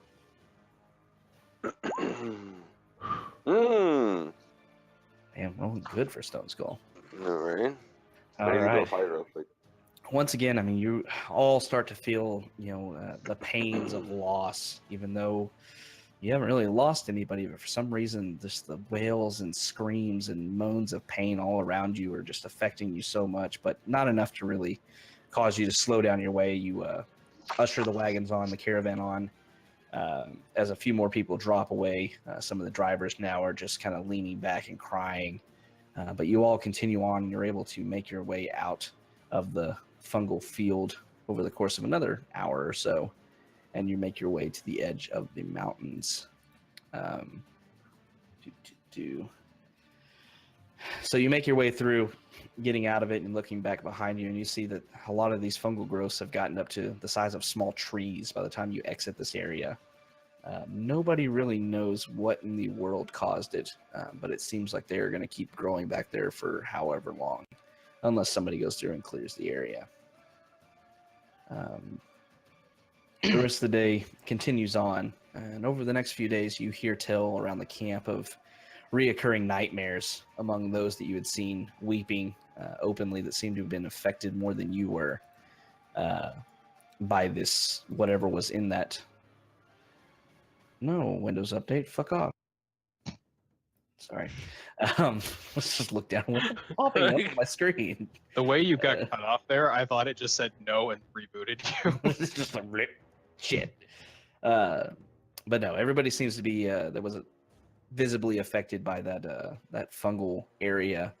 Seems to have kind of reoccurring nightmares and seem very morose about the entire situation. They don't really want to talk about their experiences or anything like that. Seems like something odd was going on back there, but you were all able to avoid the effects of it. Any of the caravan heads affected, or just other people? Just a few of the travelers. Nobody, as far as the merchants that you're over, they seem to have held their own against the sadness and such. They, especially Eldari, she gave zero shits about it and kept her constitution through it. Were you rolling that many constitutions? I rolled 3 for each check. Fair enough.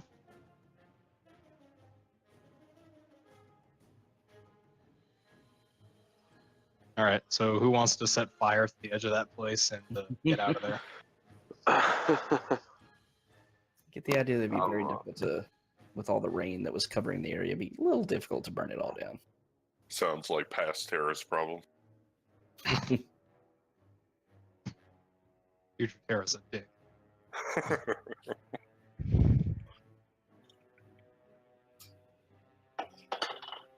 Once again, Look, I'm not going to stop D&D Mother lore. Nature from doing what it needs to do. Right. All Know right. my limits. As I say, the only other thing I want to do is spend some time like making sure none of it hitched a fucking ride on the caravans. I really wanted to do like a map of that, but I couldn't find any good like fungus pieces to use for it. I was sad about it. Well, apparently it was just a sheet of green, so It was pretty bad. All right. So as you're moving on, like I said, a few days have passed since the fungal incident. You've made your way into the Trollclaw Mountains. As you're continuing on, you actually find or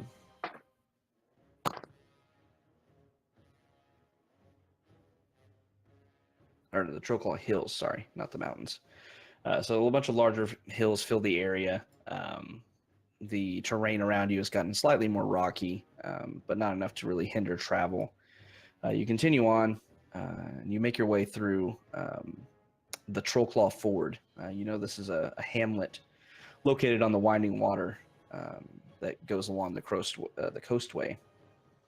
You know that you're on the same path because this is one of the main features leading from Baldur's Gate to Waterdeep. But you're able to make your way through that. It takes you a few days to get through these hills. You know, going up and down slows down travel just a bit. But you're able to keep on going through. Hey Jeff, how you doing, bud? Sorry I Everybody wasn't give me here. perception It's been a rough night.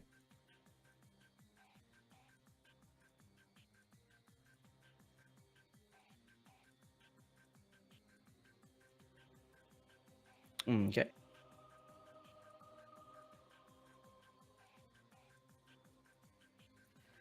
So you travel This will be a big gap for stuff because I deleted the encounter here. Sorry.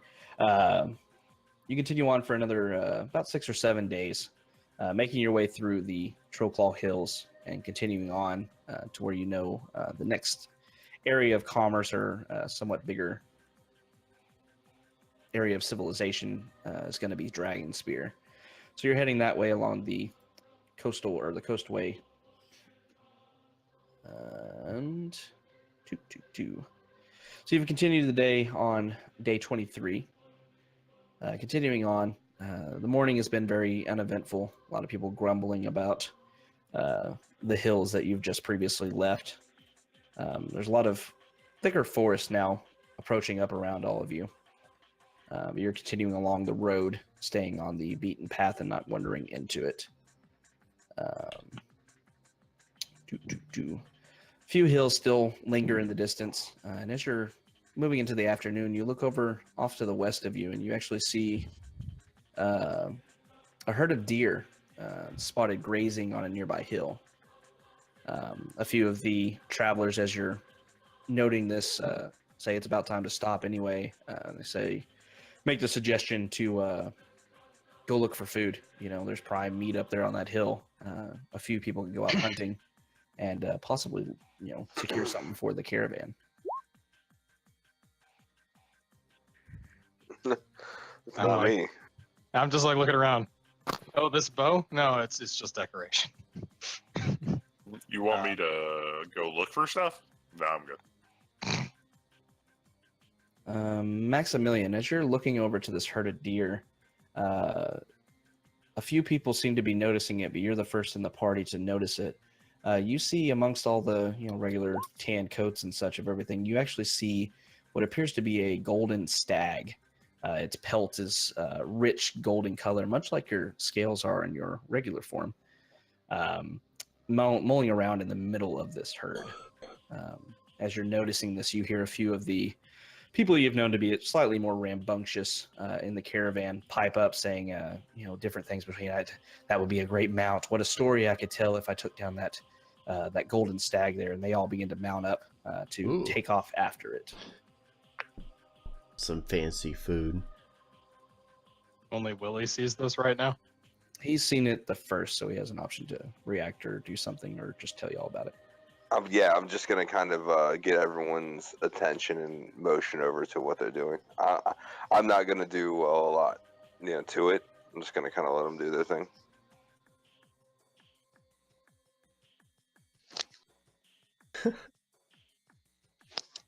What are they talking about? Golden stag?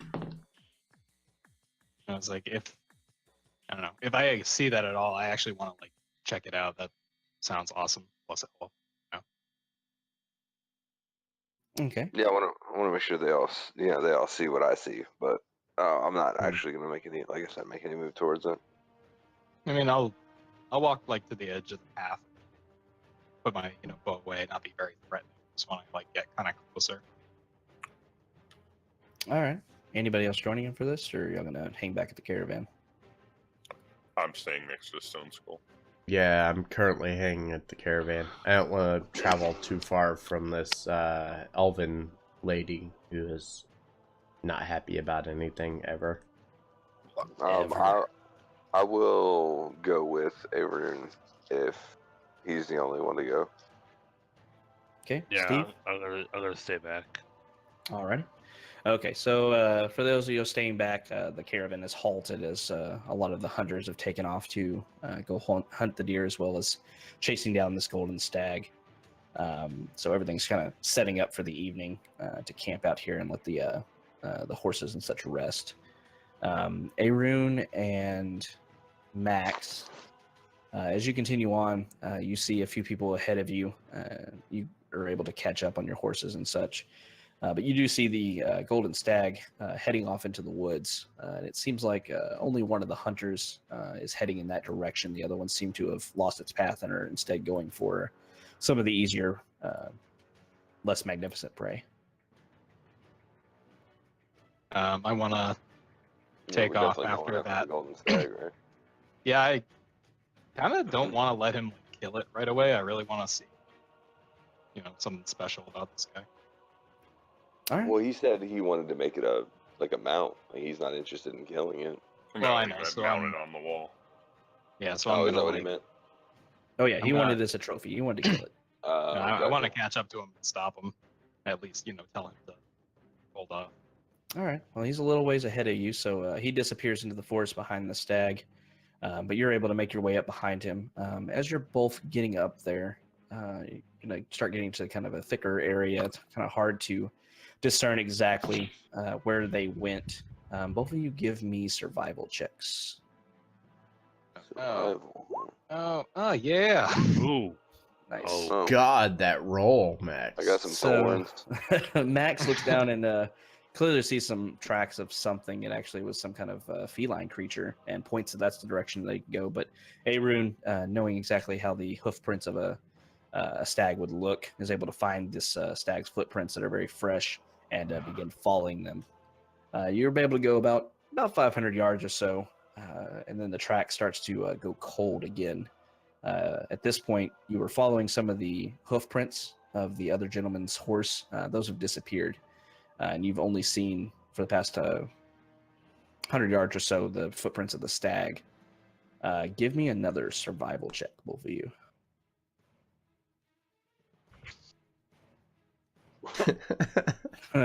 Much of the same. Aru takes a little bit longer to find it this time, but is able to just find the tracks leading off to a little bit to the west. Much of the same happens. You kind of follow him a little bit slower through the woods, keeping a close eye to the footprints of the stag. Is that other dude still on its trail? Or is he? You're not seeing any other hoof prints from a horse any longer, so it seems like he lost the trail at some point. Okay. I We want to lost him. use prestidigitation, or no, I don't think I can actually do that. I just want to wipe away some of these marks so that it'd be harder for him to catch up. Okay, so yeah, you can eliminate some of the tracks as you find them and do 100 yards or so of it just over and over again. I'll do the same thing. Okay, so that'll speed you up a little bit. You'd have to go a little bit slower to do that, but with both y'all doing it, it barely slows you down at all. So once again, you go about 500 yards or so, and the trail begins a little bit harder to see. One more time, survival checks. Jesus. Come on. I'm bound to get a good one in here eventually. No, you went the wrong way. Jesus. No. You went the wrong way. Max is just along for the ride. He really has no interest in finding the stag. He's just looking out for you. So, Do you see any? Nah. You're not even looking. He's just sitting there cleaning his Just- fingers. You're that girlfriend that you take on a hike and she just bitches the whole time. But I Arun, wanna be out luckily, in the dirt. is able to find the trail once again. So you go about 450 yards or so, and you start to come up on what appears to be some kind of clearing. You move up into it. It's a small hill, and at the top of this hill, you see this stag standing just in the sunlight. You can all kind of picture it in your head, a very serene clearing in the amongst of a thick forest, and the sun rays are coming down, kind of highlighting this creature as it grazes on the edge of the hill. Arun, as you move forward, you hear a resonating voice in the air, speaking in Sylvan, Ooh, I know that. that pops into, almost mentally into your head and says, Sylvan. "You did well to track me this far. That other one didn't do so well." Is this in my head? Or is this being projected in the air? Like an all around It's thing. it's all around you. It's not really in your head. It's just coming from everywhere and yet nowhere. So I mean, I'm gonna look in at the stag's direction and I'll call back in Sylvan. He hasn't done that well today, but he's a good man on most. Thank you. You're very different compared to anything else I've seen before. And with that, the creature, turns more so facing the two of you, and you hear this voice coming from everywhere yet nowhere at the same time. It says, "Thank you. I've come to deliver a message to you." With that, it kind of stands up, and it almost seems like it's radiating light at this point. It says, "I assure you that you are on the right path. You must continue following the river of gold until they reach the castle in the sky. Sadly, And the deer or the stag kind of lowers its head, almost mournfully. The path will be filled with hardship and blood, but I will try my best to aid you. And as the deer was kind of, or the stag was kind of lowering its head, as it raises it back up again, you see down at its feet, kind of silver inlaid bow. Oh, laying shit, at it's its happening. feet. You hear in its head, it's like, this is what I can offer you. But remember, follow the river of gold until they reach the castle in the sky. And as the words begin to trail off, they begin to echo a bit, and the deer vanishes. I'm going to Okay. carefully pick up the bow and inspect it. Like I heard a rune talking nonsense, right? Like to a deer. Oh yeah, And then he just was went and picked up a sylvan the bow. entire time. All right, I'm gonna stand there just slack jawed, just kind of staring at him.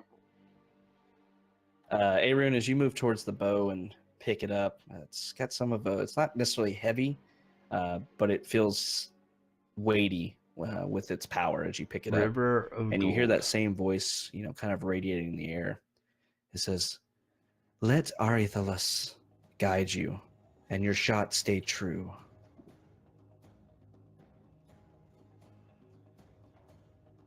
Ooh. And that is what you have received. Ooh. I'm so glad I found that picture for you at one point. You're welcome. Hot damn. That was So most I'll- exciting part of prep this morning. I will call out a thank you to him. I mean, he's kind of like a spirit of the woods, so friendly with elves, and I'll just call out my family name for him. What, you're not going to share with the rest of us? Maybe I want a fancy little bow. I will Yeah, put one through your that's- knee. That is way better than the one I got. I'll take it. If you're not gonna use it, Why is I he so mean- obsessed with these sticks? Right? stupid Ari. harps. Everybody knows that metal is better than wood. That's an Arun, assault harp. as you're Big kind of old turning assault away harp. the last little bit, as you're beginning to exit the clearing, studying your new weapon that you've been getting, you hear that voice once again. Instead of it kind of coming from everywhere, it almost seems to radiate from the bow itself, and it whispers a gentle warning to you. Not all will survive. And with that, the voice kind of fades away, where you felt this kind of mental tugging this entire time since you entered the clearing vanishes. Can we sacrifice the elven woman? Whoa, wait. I will- Wait, hold on. Time out. Hey, And say, even though he's gone, I'll still say, under my breath, not if I can help it. And as you all come back to the camp, you see a few of or as you two rather come back to the camp, you see that a few of the men have come back with a few of the herd of deer, so some meat that they offer out for everyone to enjoy tonight. No one was able to locate the golden stag, however, and they were very just real cut up about it, unfortunately. Oh, shucks. I just smirk in silence. Oh, darn. I am occupied with a bowl of deer meat stew.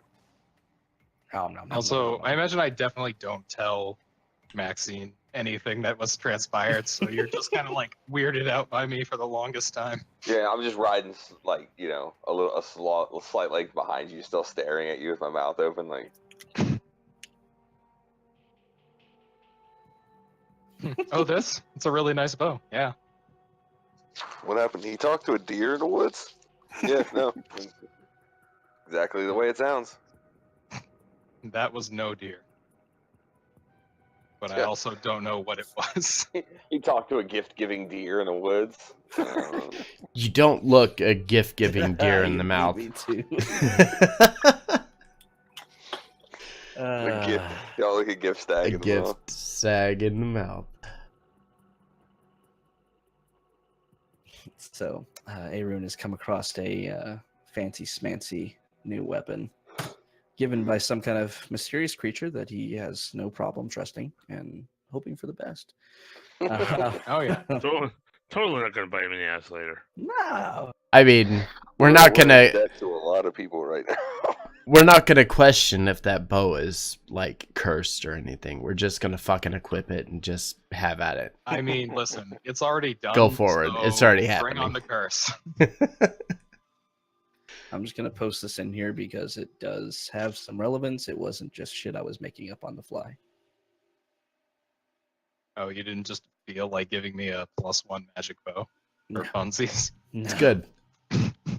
No for funsies. We get to share that, right, Scott? Yep. My turn and several thousand others just happen to take place first, right? Okay, no, Yep. I'll just pay attention at some point. But hey, look. By the But way, yeah. we agreed. And Can I then have you that, will- please? Then you will trade me the antagonist because it's a named weapon. Right? That's how this works. If you can figure out how to Wait. use it. Wait. I you s- mean, I won't. I'll just make you really hurt watching me do it. No, don't swing it like that. Oh, God. Every time I swing with it, it's just like the most awful whistle you can imagine. Well, then you gotta use it for mundane things like chopping onions and. Oh yeah, I mean, look at that blade. It's clearly meant for sawing. I stepped in this pile of waste. Let me dig it out of my boot treads. No, don't do that. I don't like the not all will survive part of that. Yeah, it sucks for you, blind I girl. mean, it sucks for the smallest and blindest of all of us. Right. Alright, that's saved to my bio. Very good. So something to just keep in mind. I feel like that message is really meant for Sarah. Though. Road. All right. So as you continue on for a few more days, about 5 more days, you make your way all the way to Dragon Spear. Even though it was kind of mentioned off and on during the travel up to this point, you discover that Dragon Spear is not, in fact, a city of any kind. As you get closer, you see that this is actually a long abandoned fortress that actually has the road skirting around it. You hear some minor storytelling as you're going past it. There are some villages in the area, but nothing big. You know that the fortress was built across 3 low hills on the southwestern edge of the High Moor, east of the Trollbark Forest. And Coastway, you're now on the Tradeway as you're making north. This is kind of where the connection is at Dragon Spear. Lots of different lore we'll give you if you want to know about it. Basically, it's gone through several different owners. It's been a lot of unfortunate things that have happened here. It is currently unoccupied, though, because there are some less than savory denizens that occupy Less it than now savory. in the lower reaches of it, such as goblins and things of that nature. Oh, so what's currently going on in Luskan as well? Same thing going on up there. Oh. Since the what is spell plague, same kind of scenario. Well, does that mean that if we clear it out, it's now our abandoned forest? Maybe wouldn't recommend it right now. I mean, we have stuff to do right now, so we're gonna come back. Yeah, you're Maybe around level 20 or so. What, like, for an afternoon? A level 20, let's go clear this real quick before we do anything. But meanwhile, at level 20, hey, you guys want to go take over Baldur's Gate? Yeah. You've Let's heard take the different rumors of such, unsavory creatures such as goblins and such haunting the lower reaches, but even deeper, you know that there have been rumors of undead and things that are able to control the undead. It's a lich. Kill it. Can we take the items that cause them to be able to control the undead? Because having a Goliath fucking cavalier that rides a bear with an army of undead would be fucking terrifying. You know what I always say? You could try. Just go ahead and completely unrelated note. go Go roll ahead up and another roll that second character sheet, please. Yeah. That's what you say It's now. now in You know what question. happened. We just be straight 20s all the way through the thing. Like, great, awesome. You guys are now Oh, the owners of darn. Dragon Spear Keep. Good, And somehow great. you're all liches. I don't know what the fuck just happened. So, so you make your way past Dragon Spear, continuing on, knowing that you're approximately halfway through your journey to Waterdeep. But that is the point we are going to end the night. Yay. Yeah. Nicely man. done. Give me something to kill with my bow. Nope. No, give you a bow and you gotta wait a week to be able to use Give me it. that rock real quick. Alright, be right back. I bet I can kill a rock. Alright, so that's going to be the end of our stream. Thank you for joining us today. Got pretty far from Baldur's Gate to Dragon Spear. We're about halfway to Water's Deep, which is where our quest objective is pointing us to. Had some interesting things going on tonight. Our character's got a fancy new weapon that he's looking forward to using. Let's see. We got Saturday is Civil War Alliance. That will be the completion of Act 1, so be sure to tune in. It's going to be an extended session beyond the typical 3 hours. Should be pretty good and very interesting. Then we are looking at Wednesday for the same with our Empire group, so tune in for that as well. Other than that, that's going to be it. It's going to be the end of our session tonight. Thank you guys again for tuning in, and I hope to see you guys again very soon.